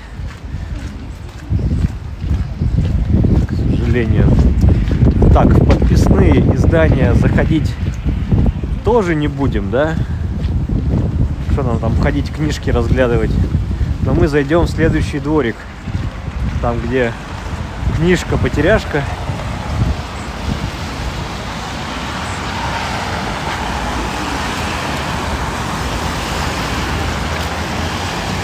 Ну, слушайте, то, что он был двухэтажный пассаж, я даже не знаю. Слушайте, не знаю. Тут как бы похоже, да, что вот 2 этажа, это в одном стиле выполнено. Потом над ним надстроено еще 3 этажа. Не могу ничего сказать. Но и по логике оно бы, вот видите, следующее здание, оно тоже 2 этажа. И то здание, где подписные здания, оно тоже двухэтажное. В принципе, тут все как-то бьется между собой. Но не бьются у нас трамваи. Я так ни одного трамвая не увидел. Вижу там выбоины на путях. И мы сейчас, кстати, посмотрим, я пути пройду. Если они блестят, то по ним трамвай ходит. Ой, делега какая-то это. Гайцы кого-то. Как будто сопровождают, а как будто нет.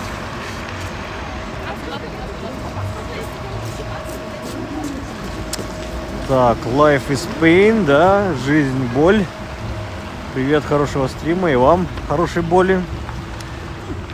Впереди родная улица Жуковского. Ну вот на Жуковского мы чуть-чуть заглянули и сразу ушли с нее. Так, обернусь. Вот у нас туда вот Жуковского уходит. Прямо до БКЗ Октябрьский. Малая итальянская. Ну, возможно. Ну и, соответственно, у нас здесь больничка Мариинская. Памятник перед ней принцу, как-то выговорить-то, Ольденбургскому. Это родственник Читы Романовых. Опа. Заглянем сначала сюда, в эту арочку. Но здесь ничего, по-моему, интересного не было. А нет, было. А, так оно и есть, только на зиму закрылось. Да. На зиму закрылось. Вот у нас тут книжка-потеряшка, в которой все вяжут шарфы и валенки.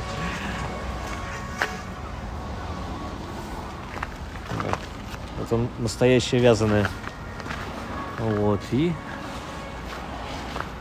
лавка искусств.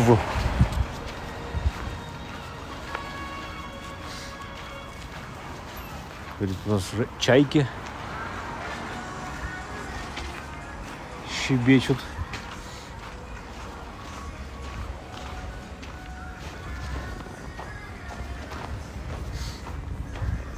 Вообще летом здесь террасы оформлены здесь прямо на улице.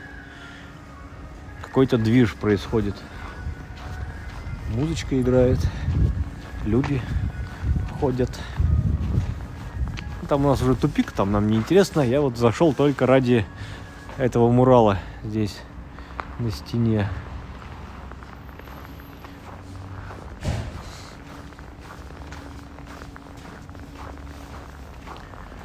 Так, здесь летом интересно, да. Солнечно и оттого морозно. И вот всегда такая дилемма. Вроде не хочется, чтобы было холодно, тогда будет дождь. Дождя не хочется, тогда будет солнечно и морозно. Так, лавка искусств, живопись, графика, керамика, сувениры. Так, что у нас еще здесь? 3 февраля 1963 года, 19 век. Рядом с этим местом Некрасов потерял рукопись романа Чернышевского «Что делать?». Рукопись нашли через 3 дня, ответ на вопрос ищем. Поэтому и книжка «Потеряшка». Вот. Литейный проспект, дом 55, дом книги. Хорошо.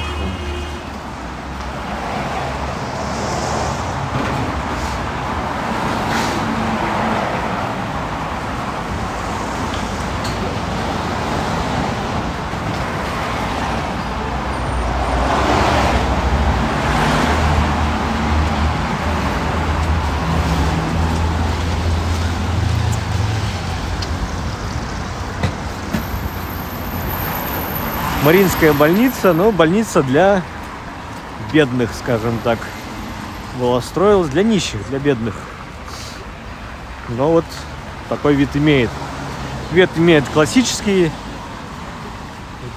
такой имперский, а уже за ним более современные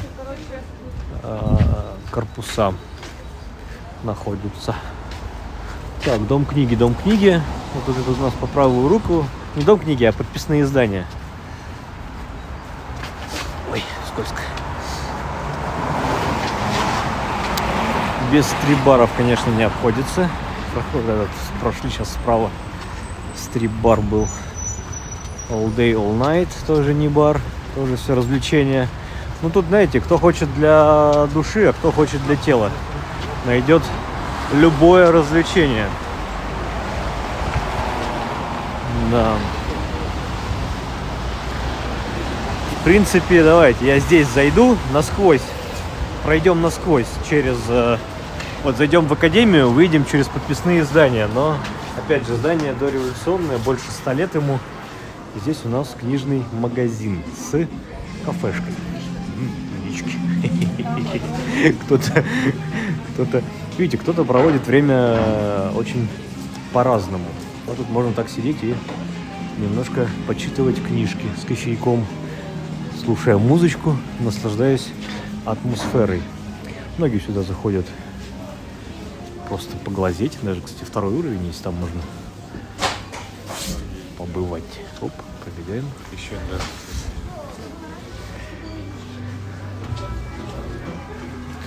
Как бы нам сразу сотрудники книжки ищут. Прям как в библиотеке, да, дома?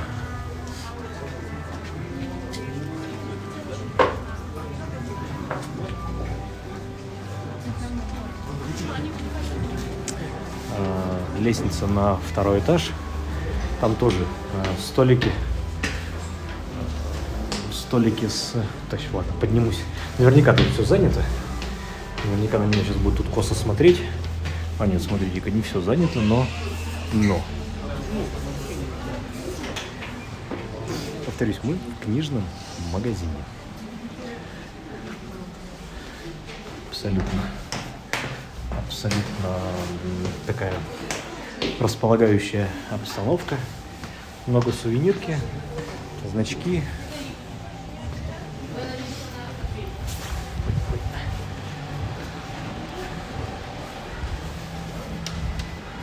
Еще и второй этаж. Ну и магазин со всякой канцелярией. Тетрадки, блокноты, открытки.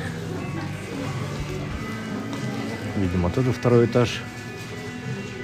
И все вот в таком стиле выдержанном. Выглядит так все сделано, да. Так, что у нас тут наверху? Поднимусь. Давайте поднимемся. Чего нет?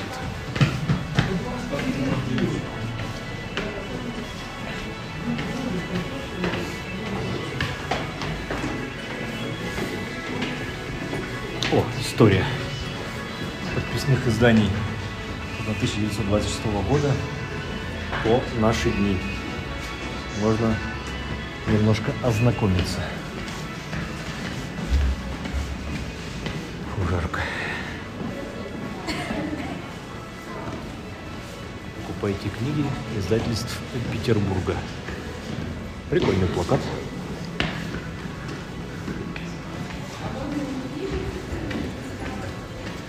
Давайте налево сначала. Здесь у нас там туалеты, и здесь раньше была детская комната такая с, по-моему, детской литературой. По-моему, здесь так и осталось все. Ну, ух ты, какая классная люстра. Класс. Ну и здесь вот.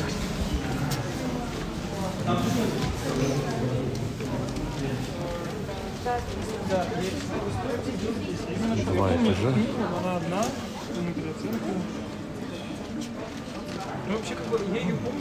Красивечно. Людей всегда много. Даже в будни. Насколько я помню. Лестницы. Ну, вряд ли вам туда самим можно подниматься. Все это делают работники магазина сами в поисках нужных книг. И кафешка здесь есть. Лифт.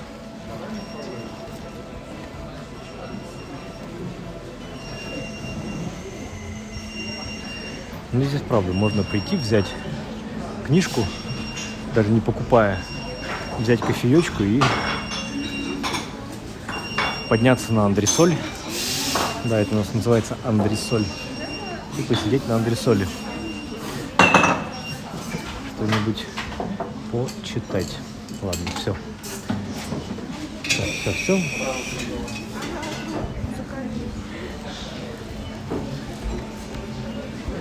Конечно, очень много молодежи. Преимущественно. Кто тут восседает. Но книжки покупают все. Такая вот у нас получается... Можно я проскочу?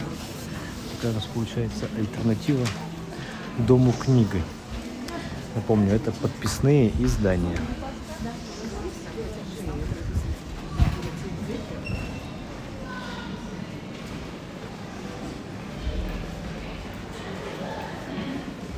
Выходим.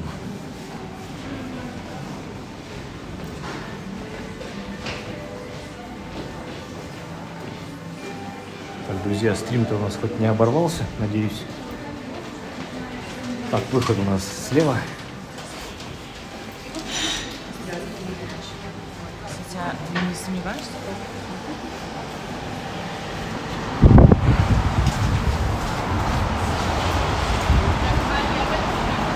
Такой интересный арт-объект на входе. Громадная лампа. Ну и что, вот подписные издания.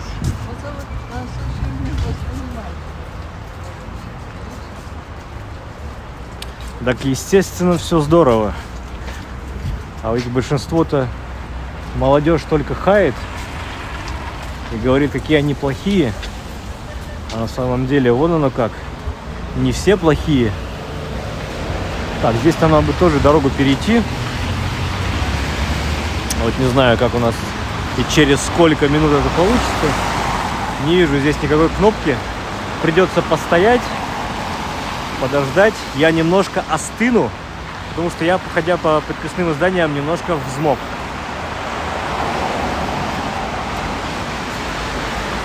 Светильник для чтения, ну да, мороз на улице. Сейчас нам надо здесь дорогу перейти, и мы зайдем вот там во двор той арки. Во двор той арки. Как это по-русски, да? Через ту арку во двор зайдем. Только дождемся зеленого сигнала светофора. Нет, да. Встречаются объявления о продаже квартир. Видимо, вот тут угловая квартира продается.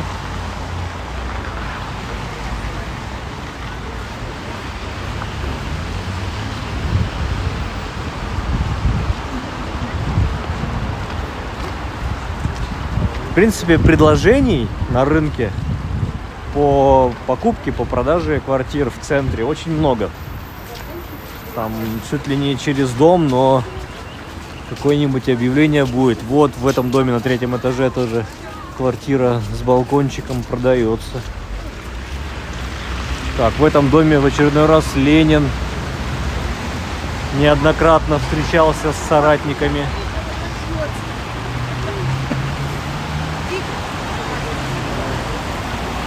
Так, а давайте здесь зайдем в эту арку.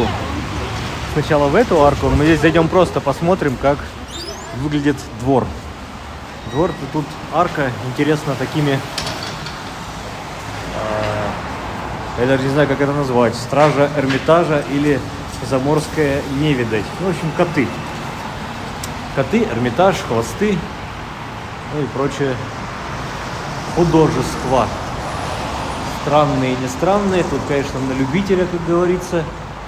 Не понимаешь, не осуждай. Но здесь кафе. Республика котов. Или там кота-кафе. Вот. А технология вроде бы как нанесение. То есть сначала это все печатается на специальном материале, а после переносится на стену. И держится очень крепко.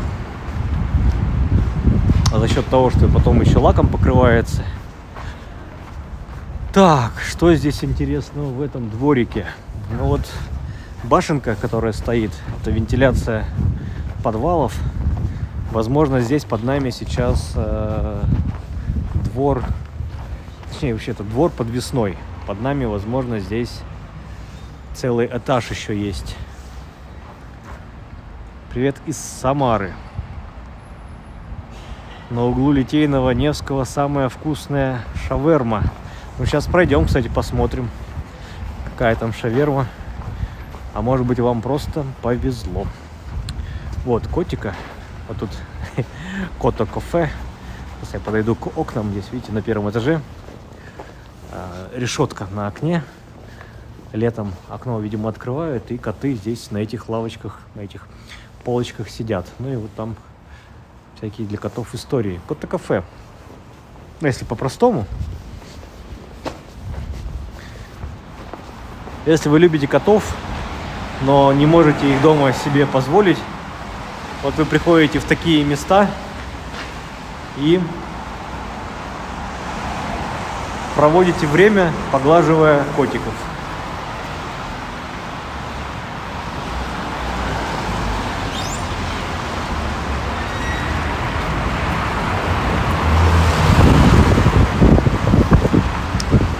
А в этом доме жил и в 89 году умер Михаил Евграфович Салтыков-Щедрин.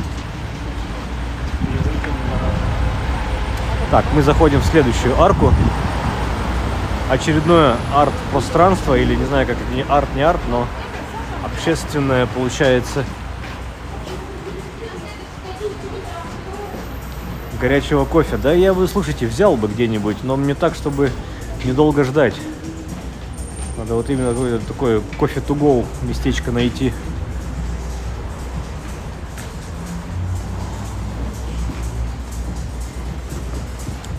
По-моему, в этом дворе пытались сделать каток.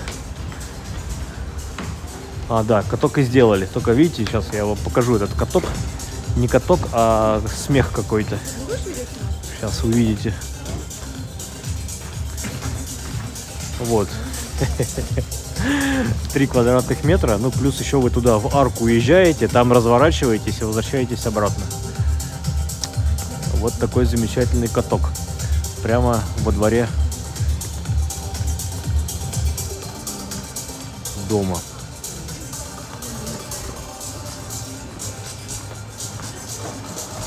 Искусство пряжки. От арт-терапии к выставке. Так, а интересно, там у нас что? Что за история? А, ну туда вход, видимо, в сам особняк. Да, ну нам туда не надо. Сейчас так посмотрим, но тут люди уходят и пропадают за этой дверью. Но нам туда не надо. Там выставка платная, а здесь на первом этаже или на втором, не знаю, как правильно сказать, такие колонны. Причем они чугунные, это металлические, как будто, или, ну да, крашеные под камень. Такой фольгой затянуто, как будто бы.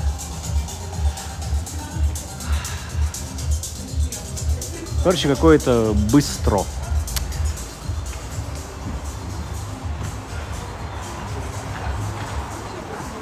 Третье место. Если что, гуглите. Третье место называется.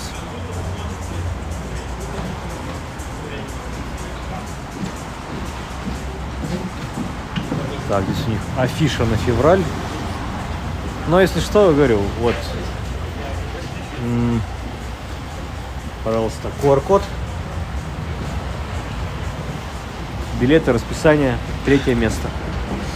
Пространство называется.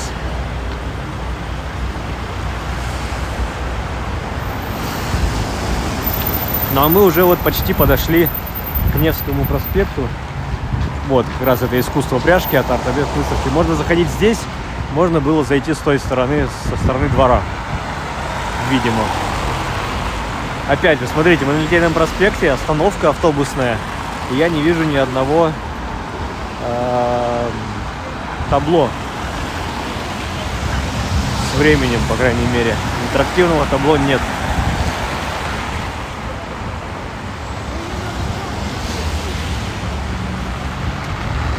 Прошлую зиму, там вот где каток, они делали очаги с открытым огнем. Там костры горели такие в чашах металлических. Лавочки там, ну или кресла стояли рядышком. И можно было у огня посидеть, погреться. Руки греются, жопа мерзнет. Как-то так. В целом неплохо.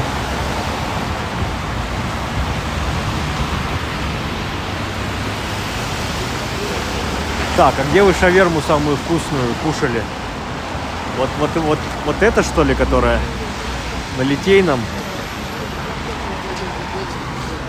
Или нет?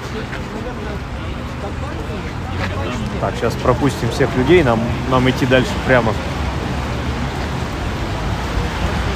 Потому что что-то больше я тут шаверм не вижу поблизости.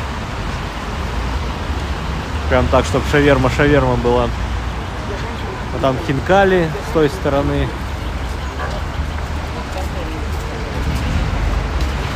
А шаверма только здесь. Улица Рубинштейна тут у нас по соседству. Она будет практически параллельно Владимирскому проспекту.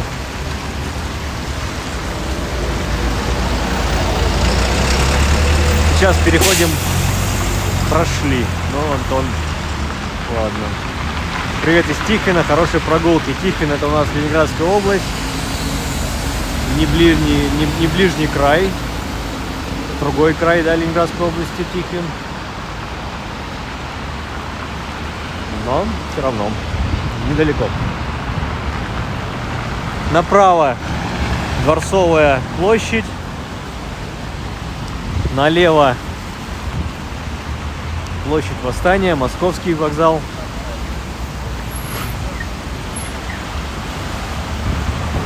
А тем временем мы уже идем 2 часа.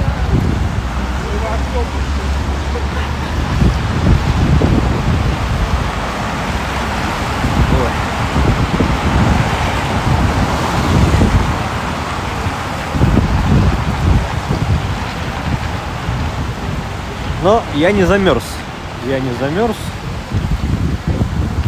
Так, чтобы страдать. Все-таки одет тепло.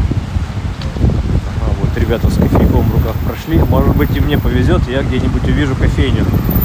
Так, чтобы прям вот, удобненько зайти. Потому что кофейни-то понятно много, но там или людей много, или как-то заказывать, или камеру негде мне поставить. И, в общем, такие моменты.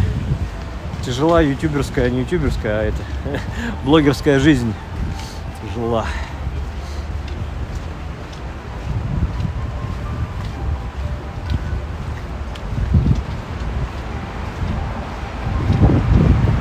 Так, Александр, если это вы, господи, я забыл ник, как вы там на ютубе были. То, наверное, нет, не вы один, на вы не один. Ко мне подходили не единожды подписчики.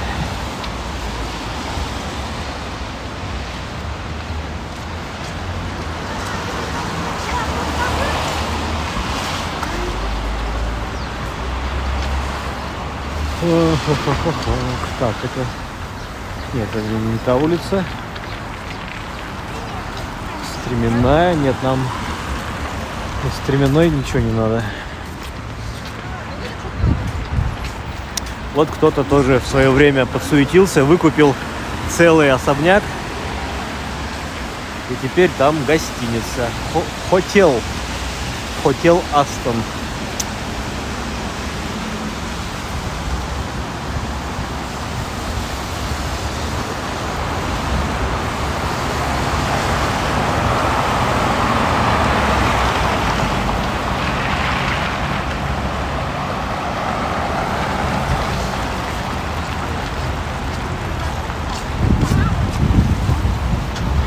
Впереди у нас Владимирский собор, Владимирская площадь. Идем мы по Владимирскому проспекту. У нас так Литейный плавно перешел во Владимирский. Напоминаю, что идем мы по одной прямой линии практически. Там с небольшими загибами, но по прямой.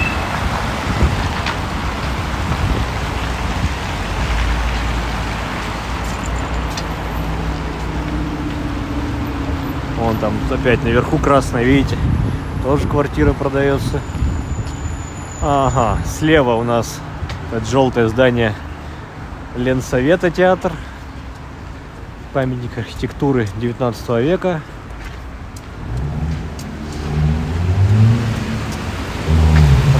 является государством. Аноним. Спасибо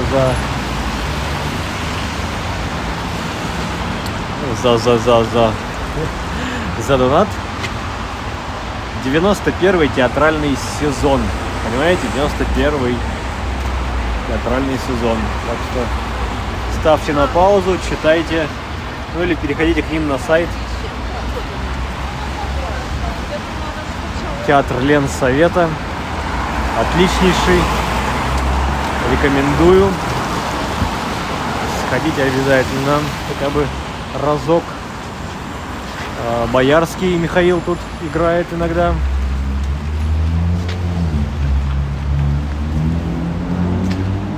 Вот выглядит, если что, это все у нас эмблема таким образом.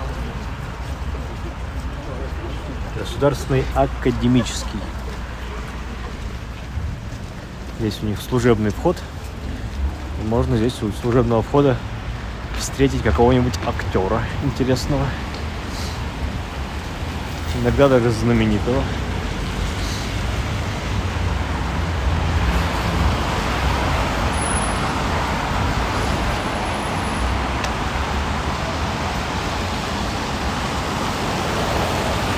Давайте зайдем сюда. Интересная арка. Вот так по-новогоднему оформлена. Но ее интерес для меня, по крайней мере, это вот эта плиточка, которая нас отражает, глазурированная. То ли кабанчик, то ли не кабанчик. Но дорого-богато. И здесь вот так вот весь первый этаж ей обделан. Именно вот внешний вид уже вот как будто обделан, правда. Но... кстати, даже да. Как-то я вот в эту парадную заходил, она была открыта. Ну, ничего красивого там, ничего примечательного. Достаточно низкие потолки. Такое. Но за оформление, за старание плюс балл им даем.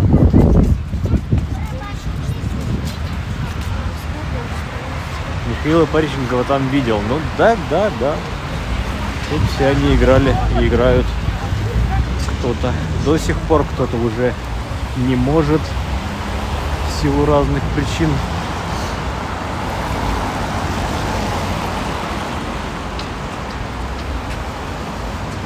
Good evening, everyone. Пишет нам человек с арабской вязью. Good evening, good evening.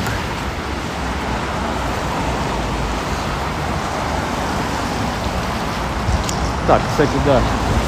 Прошли очередную вроде как остановку, но никакого табло, ничего не было.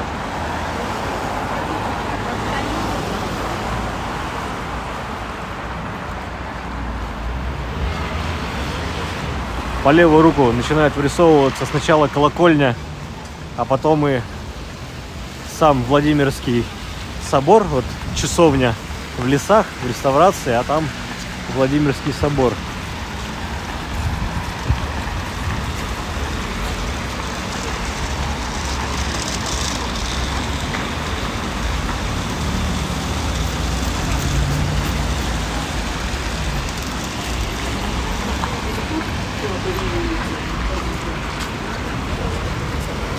Так,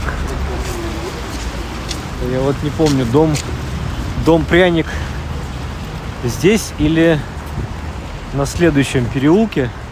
Нет, здесь его не вижу, но где-то рядом должен быть. Ладно, не суть. Сегодня без дома пряника обойдемся. Все, вспомнил где. Это нам надо на Кузнечный переулок выйти.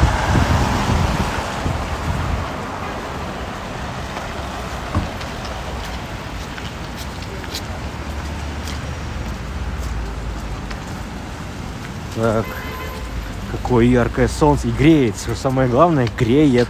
Я вот выставляю руку в черной перчатке, и я чувствую тепло. А это значит весна рядом. Это круто. Блин, вот что-то все забором они тут заделали. У них тут за забором ротодендроны вечно зеленые растут.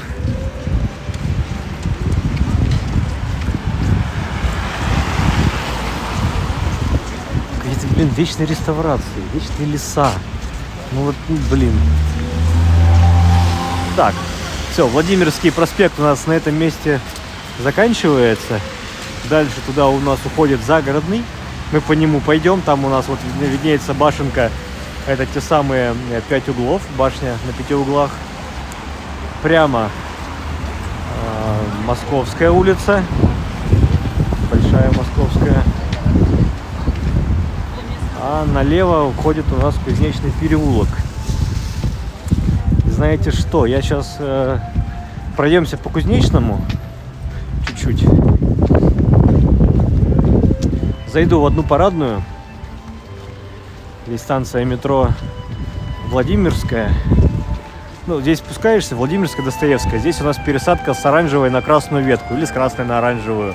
И там вот через дорогу еще есть тоже. Уже там мы спускаемся на оранжевую, здесь мы спускаемся сразу на красную. Так, поворачиваем на Кузнечный переулок.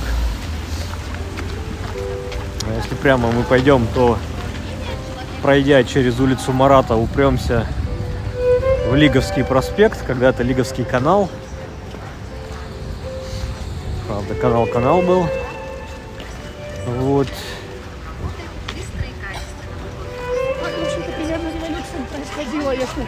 По правую руку вот это двухэтажное здание. Это здание рынка Кузнечного.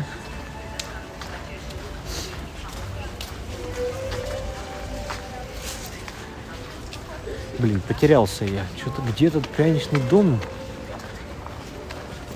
Забыл адрес. Забыл.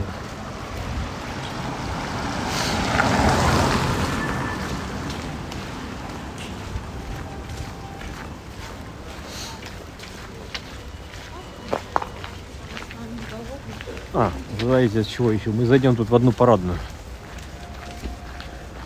На Кузнечном. Вот для вас опознавательный знак. Это вот часы. Кузнечный рынок. Рынок когда-то был открытый с лотками. В советское время уже приобрел такой вид. Закрытый. И вот нам надо в эту деревянную дверь сейчас заглянуть. Буквально на 2 минуты заглянем.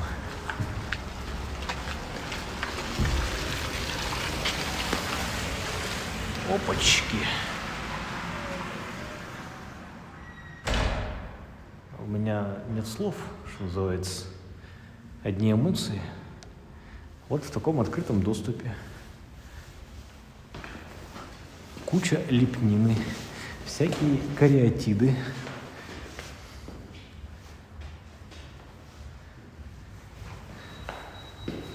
Мы, наверное, даже вот здесь, в этой кафешке, Greenation рекомендуют. Мы, наверное, сейчас здесь я пройду, а потом мы заглянем, я возьму кофе у них. Наверное, так и сделаем.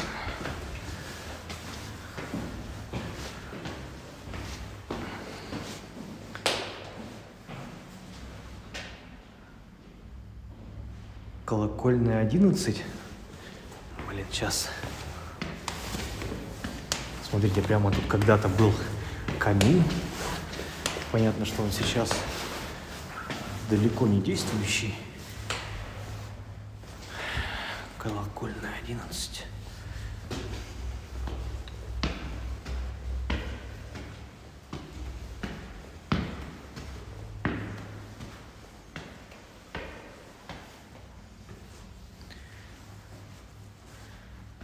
Ну, в принципе, здесь уже выше подниматься нет смысла. Мы рядом с колокольной, кстати. Ну, сейчас дойдем. Так, здесь нам, если получится, я срежу через двор. Скорее всего. Да. Я помню, что он, этот пряничный домик, где-то здесь на районе. Но на какой из конкретно улочек я вообще забыл. Запамятовал. Так, сейчас я здесь. Спасибо, Фиона, за подсказку. Так, надеюсь, здесь будет у нас кофе.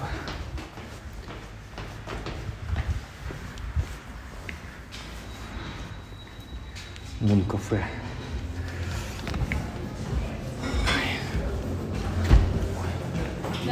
Здрасте. А у вас же кофеек есть? Кофеечек есть ведь у вас? Да, конечно. Будем. Если можно, flat white.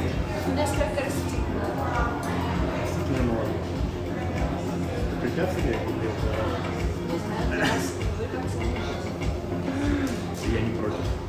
А вот это кофе, который без лактозы. Кофе, дух и... Давайте попал. С собой?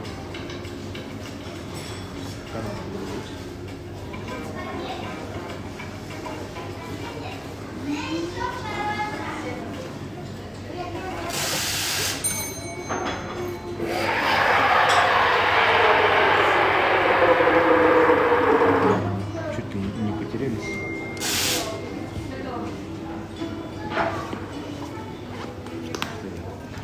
Кошелек забыл.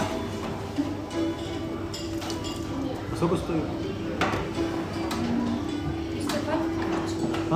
320. Там объем? 300. А поменьше, чтобы покрепче было? Или так Тогда нормально? не... Ты где сделай? Во второй почте ровно ждем сейчас, да? Они уже почти готовы.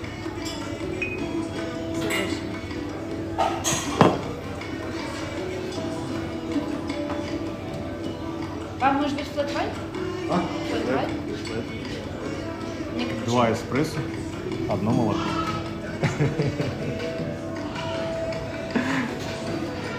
Так, тут вот как-то, друзья, вот оно все так.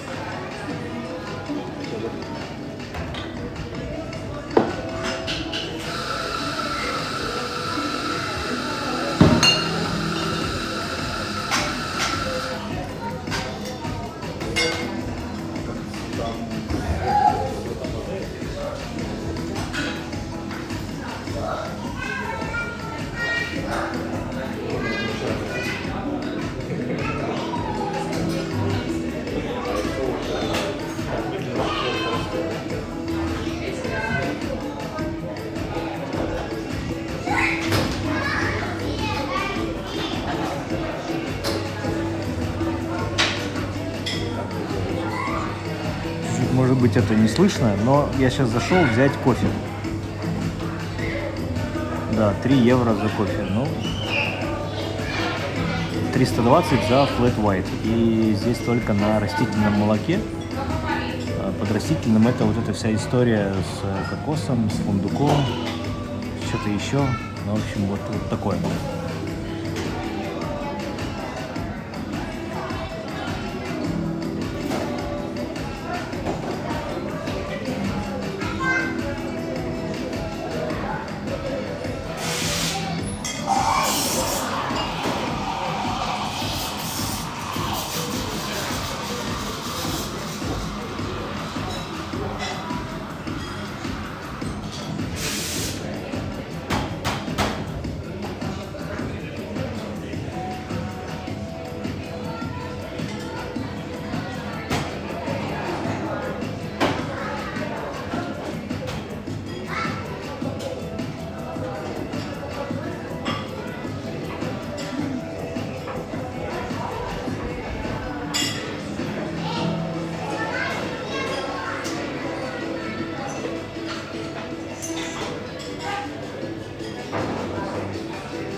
А ложечек как-то и нет, да?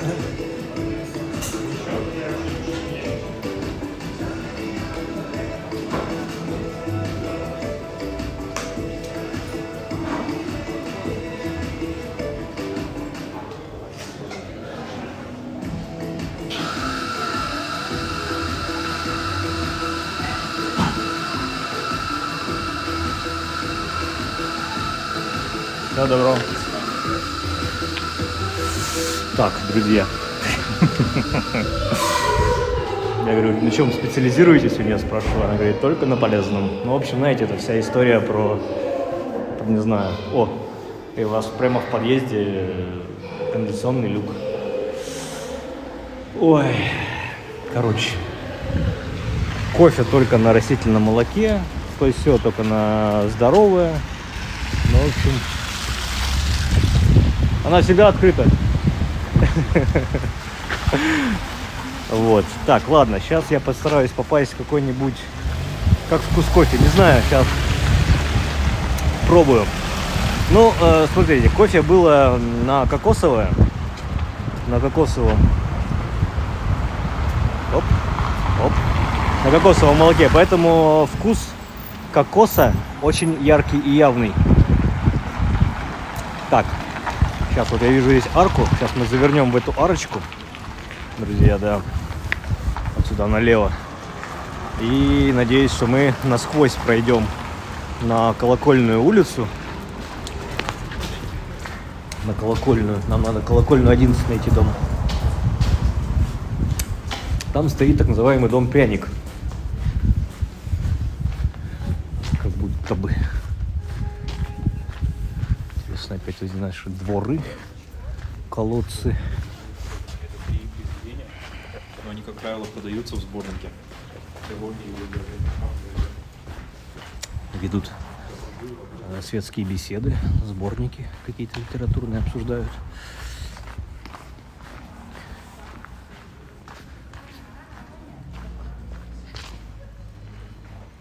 Да, понимаете, это викторианская, что-то такая история. Веганская, викторианская, вот там только, наверное, сыроедством не занимаются, хотя по их взгляду и мешкам под глазами, может быть, и сыроедством тоже занимаются.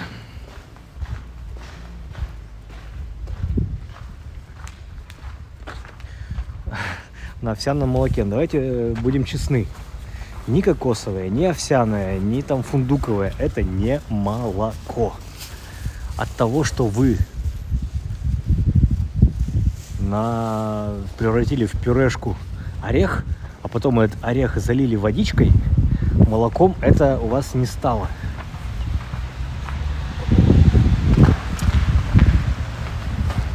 Но мне нравится вкус кокоса. Я, в принципе, в целом, когда дома кофе делаю, могу нет-нет, да кокосовый сироп, если он еще остался, добавлять. Так, ну и что? А, вот он. Все, мы прямо к нему и вышли. Так, спасибо за донат. Привет от питерской москвички. Вот он, дом Пряник, так называемый. Ну, его пряником называют за вот это оформление, за цветастое. За эти плиточки, за майолику, наверное, или как-то так. Внутрь мы туда ломиться сейчас не будем. Смотрите, как бы, конечно, происходят утраты. Утраты происходят, но что поделать. Да. Интереснейший, конечно, домик. И вот он в целом вот в таком виде. Памятную доску, наверное, почитаем, что это собственный дом Никонова. Да идите. Вот, архитектор Никонов построил сам для себя. Опять же, рубеж 19-20 веков. Тогда уже вовсю пошел у нас модерн, северный модерн, но как-то так. Давайте зайдем, посмотрим, что у нас внутри, во дворе. Оп.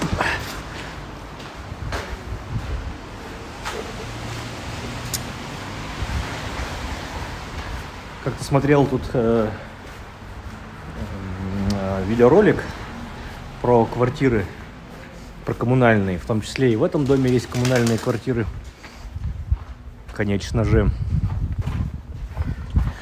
Ну и тут одна женщина пыталась, или до сих пор пытается эту коммуналку расселить. И хозяин одной из комнат за эту комнату просит 2 двухкомнатных квартиры где-нибудь недалеко от центра. Нормально? Оп, еще донатик. Привет из Румянцева. Привет, привет.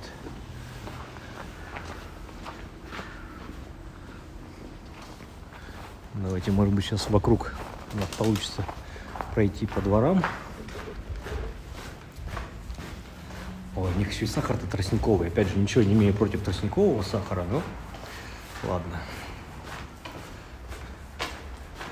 Ага, здесь тупичок и черная лестница.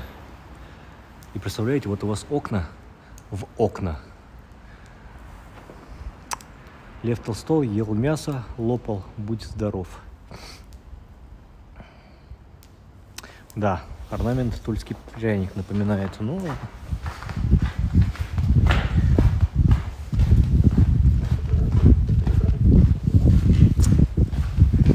все-таки, да, видите, я там вначале на Колокольной остановился. Что-то постоял, подумал, не увидел его.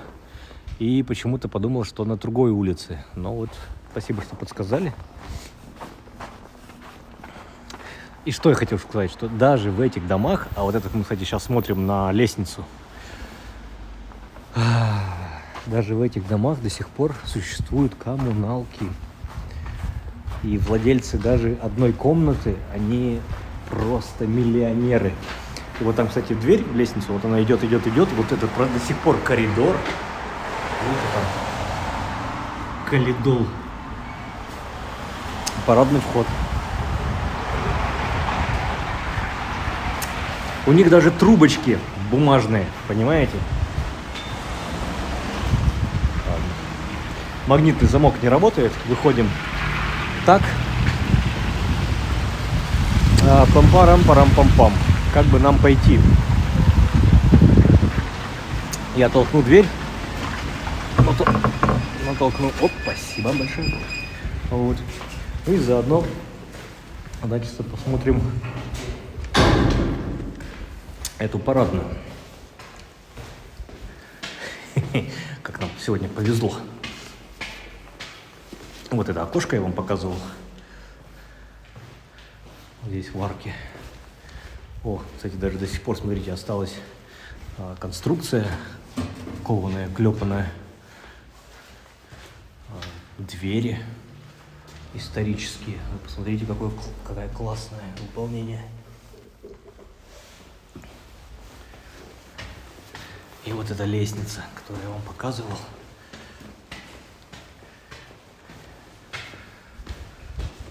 Так, у меня шнурок развязался. О, ничего себе! Какие красоты! Неимоверные. До верха не пойдем, друзья. Вот остались еще где-то витражные исполнения окон. Слава богу. Так. Я тут хочу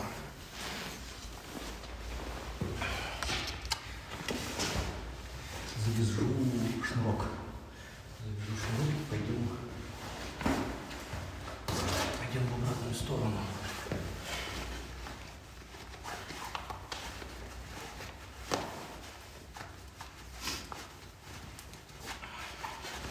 Такие вот прекрасные парадные.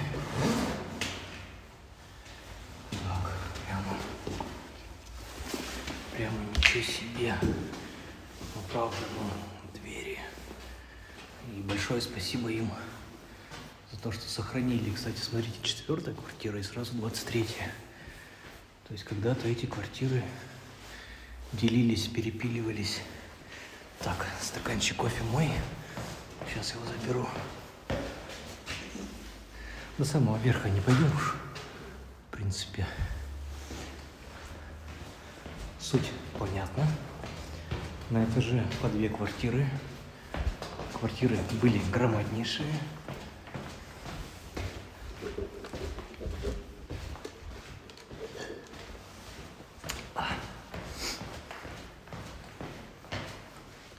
Так, Игорь вернулся и многое уже пропустил. Ладно, идемте к выходу.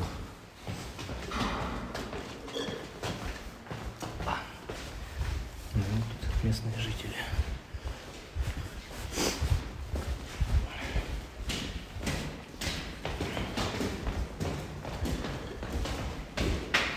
Вспученный пол. Возможно, здесь был камин когда-то.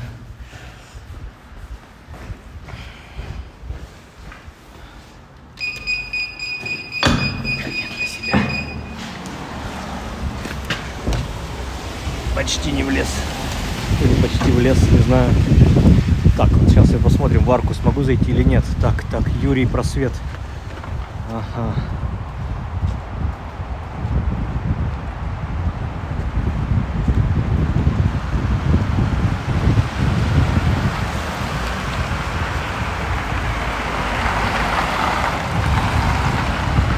Так, да, Юрий поделился опытом посещения домов. Так, я сейчас где-то здесь проскочу. Опять же, нам здесь получится, наверное, насквозь. Вот так узко.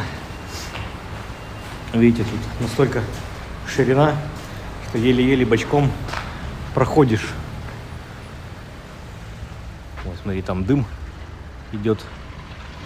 Возможно, кто-нибудь, ну это вряд ли, но возможно, кто-нибудь камин топит. А, подождите. А, я же здесь и шел. Ну ладно, мы через этот двор возвращаемся обратно на Кузнечный переулок. Так, Роман, в подъезды отапливаются или нет? Пум-пум-пум-пум. Конечно, отапливаются. Конечно, отапливаются. Шо? А как? Как может быть по-другому?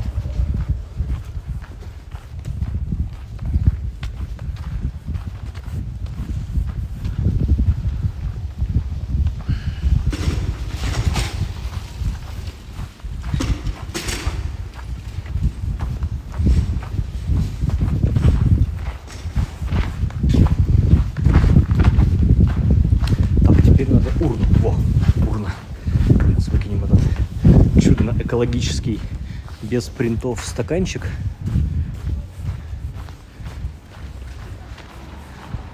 Ну, тут можно заодно приодеться. При желании. Перчатки. Одеваем перчатки и идем. Крыш капает, кстати. Там или теплая мансарда на крыше. Здесь перейдем. Квартира-музей Федора Михайловича Достоевского в этом доме. Это последняя квартира, в которой он жил здесь, в Петербурге. Своей квартиры он не имел. Он всегда жил в съемных. Жить в наем – это норма. И одна из отличительных особенностей Федора Михайловича Достоевского, он всегда снимал квартиры, которые выходили углом на перекресток. Он любил делать кабинеты в угловой квартире, в угловом, чтобы видеть перекресток, чтобы видеть перспективу улицы.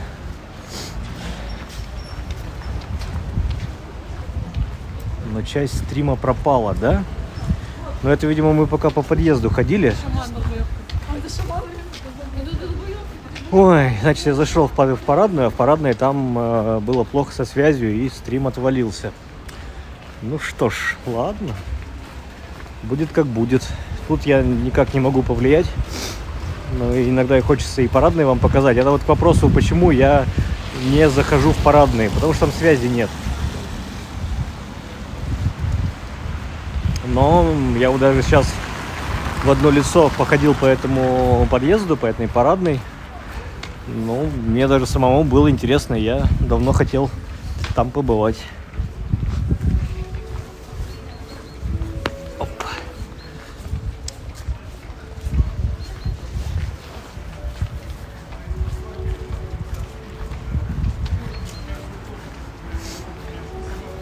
Здесь у нас выход из метро, там на углу вход, а здесь сбоку прямо выход. И вот все торгаши у нас здесь, бабульки, любят здесь стоять со своим домашним хозяйством и не только продавать.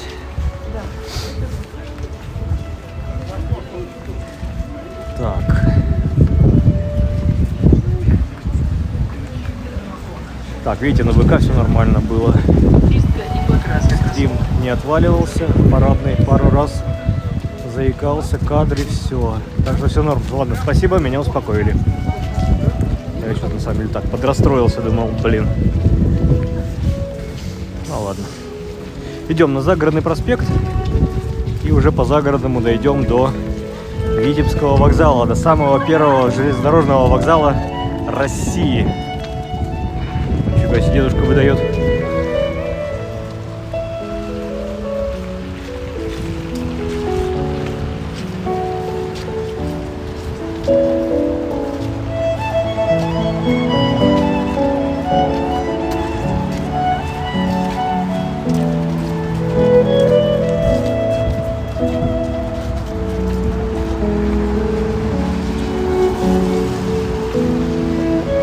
Таланты.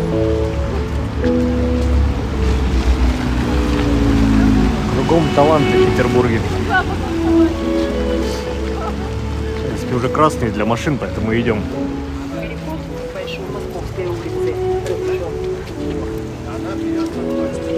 Так, ага, у нас Загородный-то повернул немножко направо, и опять получается, что пойдем на солнце, будет нас слепить. Да, прямо. А, хотя нет, ладно, здесь вроде тень. Значит, впереди у нас 5 углов. 5 углов. Ломоносовская улица, Рубинштейна и Загородный проспект пересекаются в одной точке.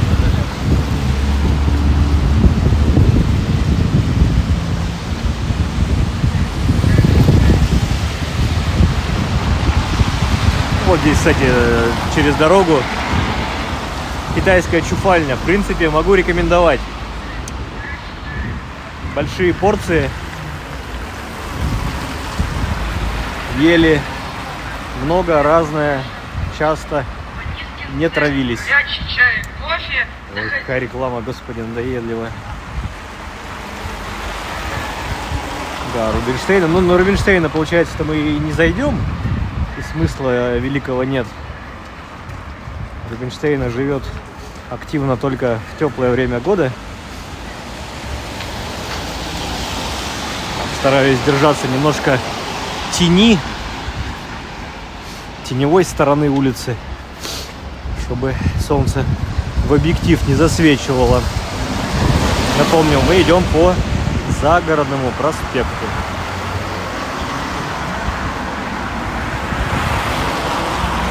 Это он не дымится, это у него снег. Снег с крыши сдувает.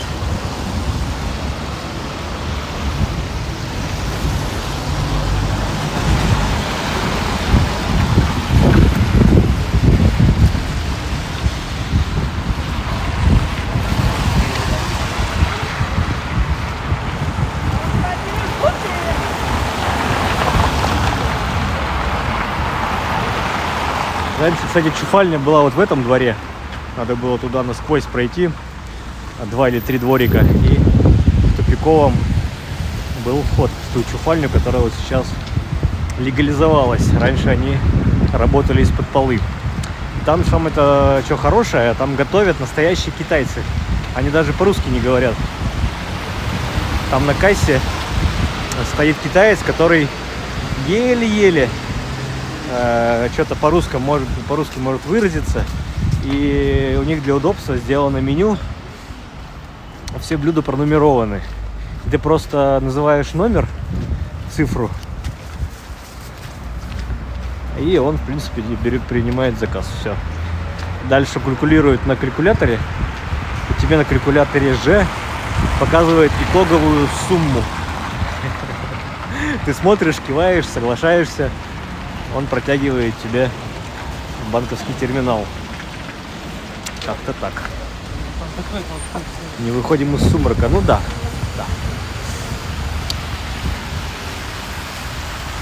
Дом с башней. 5 углов. Прям визитная карточка. Одна из визитных карточек Петербурга. Неузнаваемых мест.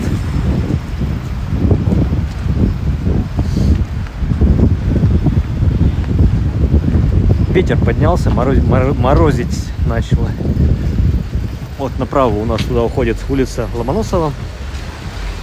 Следующая направо уходит Рубинштейна. Прямо, по которой мы идем, это Загородный проспект. Ну и вот Ломоносова дальше тоже уходит. Ломоносова разъезжая. Вот улица Разъезжая уходит сюда. Разъезжая, Загородный, Ломоносова, Рубинштейна, снова Загородный. И тем самым у нас получается 1, 2, 3, 4. И вот за спиной 5-й угол. 5 углов. Ну, постоим тогда здесь, подождем. У нас 40 секунд светофора.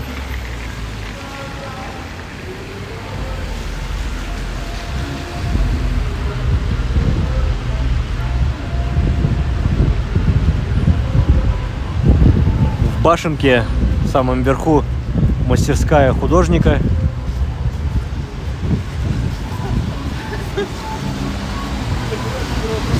Человек живет на чердаке буквально и в башне пишет картины.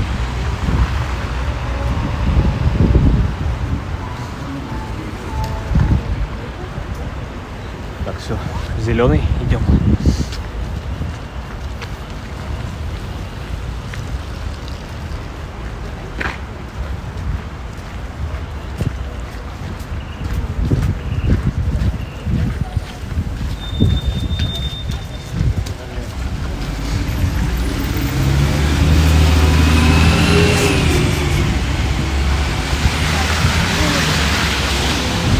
У нас Загородный проспект получается, что он односторонний. То есть здесь вот эта вот полоса чисто для маршрутных транспортных средств выделенная. А в том направлении 2 полосы.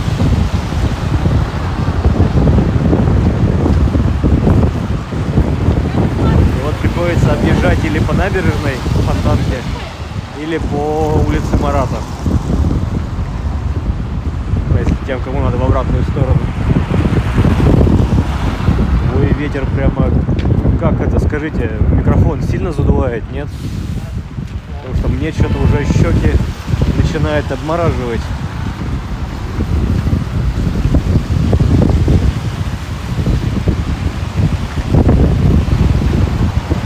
А на Литовском тоже есть перекресток с 5 углами. А что такое Литовский? Скажите, Литовский это где?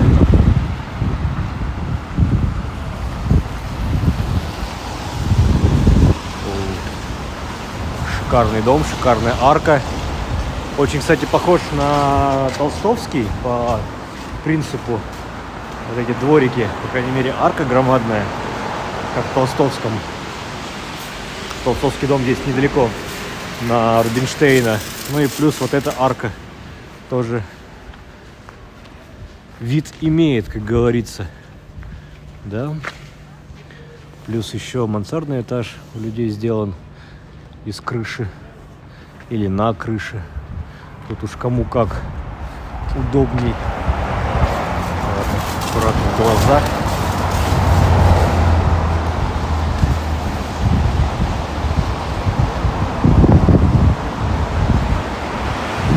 Литовский это Лиговский. Ну, так, Лиговка. 5 углов. Где на Лиговке, также улицы у нас соединяются на Лиговке. Где? Я не припомню, но давайте тогда мне помогайте. Лиговский, пересечение с какими улицами, чтобы было 5 углов.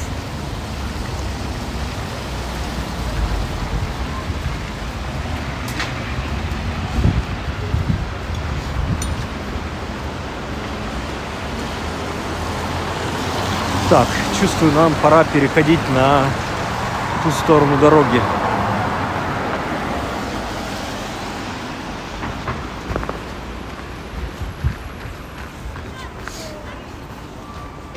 Невозможно идти. Я щурюсь, сам ничего не вижу, и вам, наверное, на камеру ничего не видно. Недалеко от метро. Ну, там такое. Рядом с метро, ну, не совсем, соглашусь. Потому что там улица одна, что-то конная или как-то так, она, не помню, как называется. Она немножко в глубине уходит налево. Опачки. И такая вот у нас странного вида дорога с этой вот узкой улицей, с окнами прорубленными, стена в стену. А там в конце элитный, дорогущий ЖК, вот где жители вот на этих бэхах X6 ездят. Вот ездят по таким невзрачным улочкам.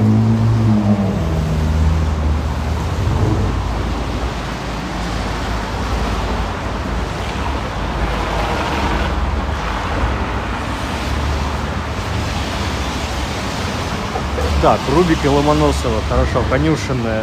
Не совсем конюшенная, я понял, что здесь. Все видно отлично. Ладно, рад за вас, но мне приходилось щуриться и идти по приборам.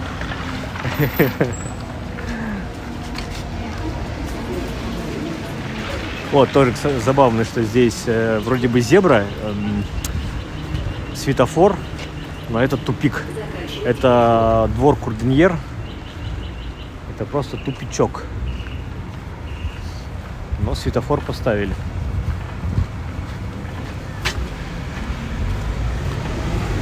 Так, давайте, ладно, пока идем, я сейчас посмотрю сам на карту.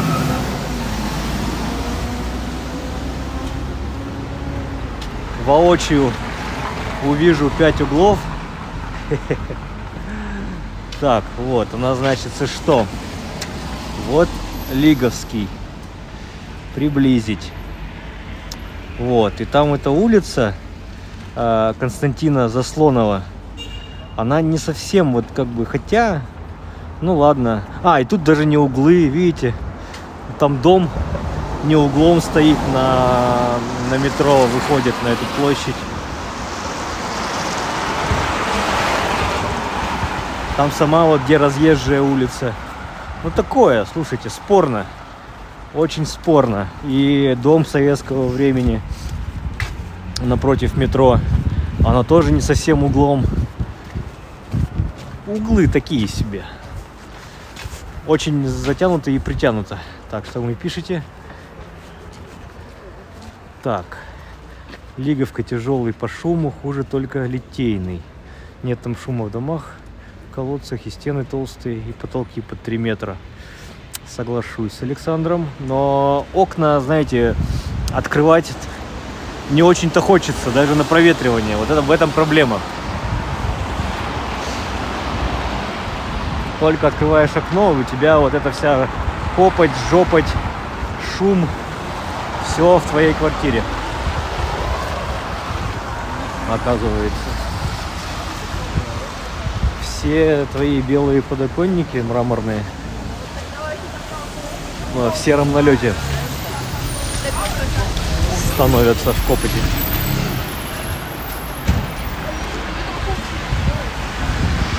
Даже видно цвет автобуса.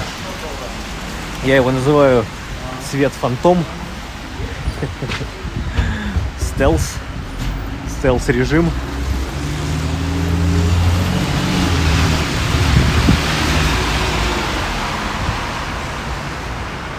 Проходим филармонию джаза. Прошли, у нас сзади была... Так, сейчас я камеру включу. Вот видите, у нас над нами филармония джаза. Если любите джаз и не знаете, или ну просто есть желание сходить в Петербурге на джаз, то вот здесь, на Загородном проспекте, недалеко от метро Звенигородская, вот буквально тут за углом уже,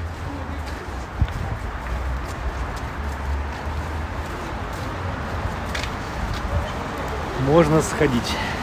Прям тут мужики лобают, будьте здрасте. Ладно, переключаюсь.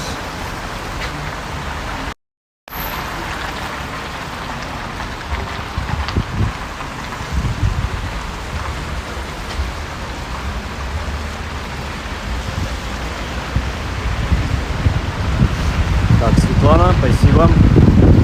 Опачки, Маша пришла. Маша, где ты был? Где ты была всю эту ночь, Мария? Изменяла с другими стримерами?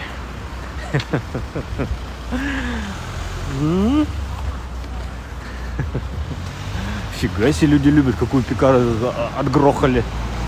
Прямо аппетиты у них растут. Делают шикарно. Так, пройдемся, наверное, здесь. Обычно я хожу вот здесь станция метро Звенигородская уже, в этом торговике.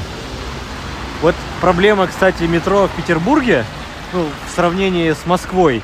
В Москве ты метро никогда не пропустишь. Какие-то указатели, опознаватели, какие-то таблички, что-то светится. Ты не пропустишь метро. В Питере метро все зашифровано. Вот не знаешь, не найдешь.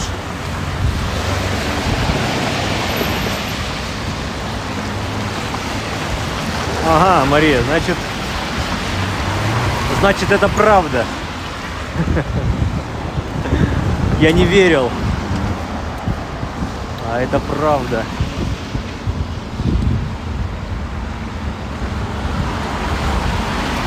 Я слушал джаз в Питере в шляпе. Звучит так себе. Кстати, проходим у нас по правую руку, вот эти вот все здания. Это бывшие казармы. Сейчас скажу, чьи казармы.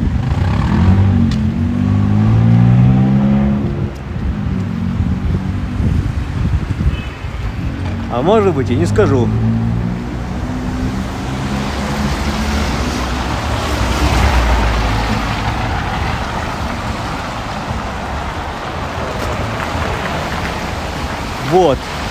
Вот конкретно вот это здание, вдоль которого мы идем, это был манеж и конюшни лейб-гвардии гренадерского полка, здание тира лейб-гвардии стрелкового батальона, выполнен в стиле классицизма, 5-10.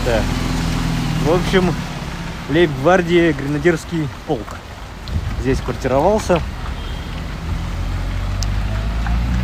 Повторюсь, по правую руку, то что вот мы идем.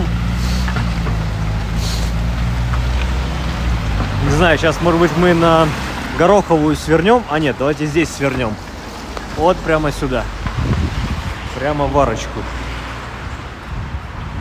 Так, что здесь? Здесь ничего интересного по вывескам. Такой просторный двор, кстати. Ничего себе. Как еще здесь ЖК не построили. Там вот виднеется тоже вентиляция метро. Ну вот. Двухэтажное просто здание. Казармы были. И тут лейб-гвардия это гренадерский полк. И Семеновский полк вроде когда-то здесь квартировался, вот на Гороховой, на берегу реки Фонтанки, недалеко от Гороховой. Сейчас я... Так, метро это да, я первый раз сейчас искал нужную станцию, но что важно, все схемы на уровне взгляда. Не как в Москве под потолком. Ну слушайте, в Москве там хотя бы какая-то на полу даже есть навигация, что туда-сюда, выход тот, выход там. Само метро легко найти, входы. А в Питере тяжело, но просто, метро-то само простое. Если ты в метро оказался, то в принципе все просто. Но оказаться в метро тяжело, вот в чем проблема.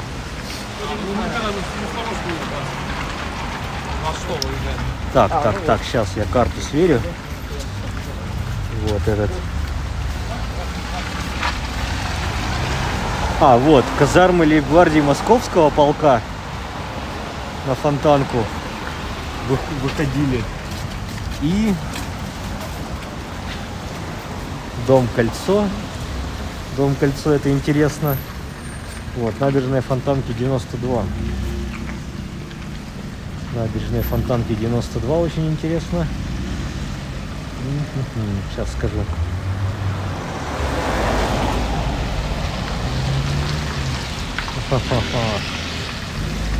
Дом купцов Устиновых, дом Петровых. Нет, это не то. 90Б. Это мне не то нашло. Но не суть, ладно. Все тут лейб-гвардии. Все были казармы. На этом успокоимся, я думаю, в целом и общем. А мы здесь оказываемся на такой площади. И в конце у нас ТЮЗ. Театр юного зрителя. А вот и 16-й. Вот и 16-й трамвай. И по идее он должен у нас уйти на Лиговку. На Литейный. Я тоже что-то начал путаться. Потому что на Литейном было на одной из остановок трамвайных 16-й маршрут был написан. Так что, по всей видимости, трамвай-то ходит. И вон, кстати, сейчас навстречу вот сюда к нас догонять будет. Она здесь улица Горохова. Улица Гороховая. Там в самом-самом его конце или начале, тут уж кому как. Адмиралтейство. Гороховая — одна из 3 улиц Невского трезубца.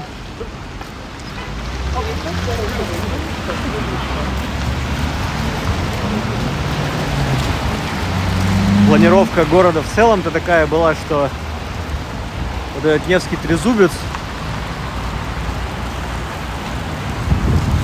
ограничивал центр. И не было никакой дороги ни на Москву, никуда. И в итоге Загородный проспект был пробит. И Садовая улица уходила в сторону Петергофа. Московский проспект от Сенной улицы начал начинаться. Да, я уже устал, начинаю заговариваться. Так, вы знаете что, пройдемте здесь прямо.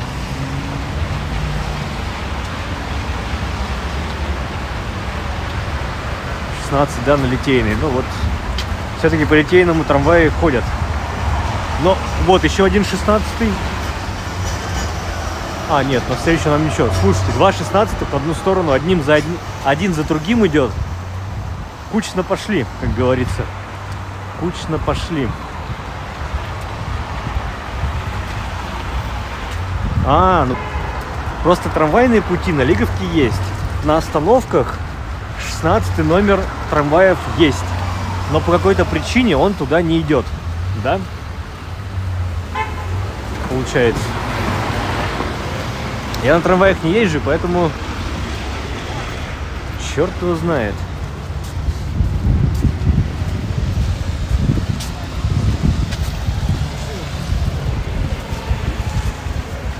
Прекраснейший домик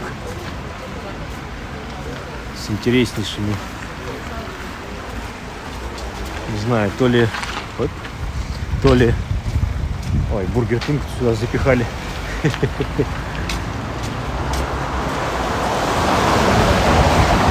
Ладно, подходим уже к Витебскому вокзалу. Напомню, самый первый железнодорожный вокзал в России. Самая первая ветка железной дороги связывала Царское Село и Санкт-Петербург. Царское село, это тот самый Пушкин, дальше и Павловск. И вот все то южное направление, те дачи царские. Потому что Петергоф уже было не очень. Все осваивали наши князья земли на юге города. По Витебскому вокзалу прогулка есть отдельная. Такое видео я снимал. Здесь у нас Веденская больница. Веденская. Когда-то был Веденский канал. Проходил вот вдоль путей и в обводный канал. То есть он соединял обводный канал и реку Фонтанку. Но сейчас уже нет. Так, друзья, у нас время к закату катится. Так, что вы мне пишете, пишите. Прошнадцатый трамвай, Литейный, Витебский красивый, Пушкин. К сестре ездил, да, электрички идут в Пушкин отсюда, с Витебского вокзала. Так, ну вот в таком окружении солнца и на фоне Витебского вокзала давайте сегодняшний стрим... Так, нет, как? Вот так. Сегодняшний стрим закончим. 3 часа без малого, тут парочка минут еще осталось. 3 часа, я думаю, достаточно. Поморозил я и себя, и технику, и вас в какой-то мере. Посмотрели мы буквально последний раз на снежок. Через неделю у нас опять обещают оттепель, опять все будет таять, будут дожди. Надеюсь, скоро будет весна. Друзья, спасибо за донаты, спасибо за поддержку. Кто не поставил лайк, пожалуйста, сделайте, это не больно. А каналу для продвижения помогает. Все, вы лучшие, всем спасибо, всем пока, до скорых встреч.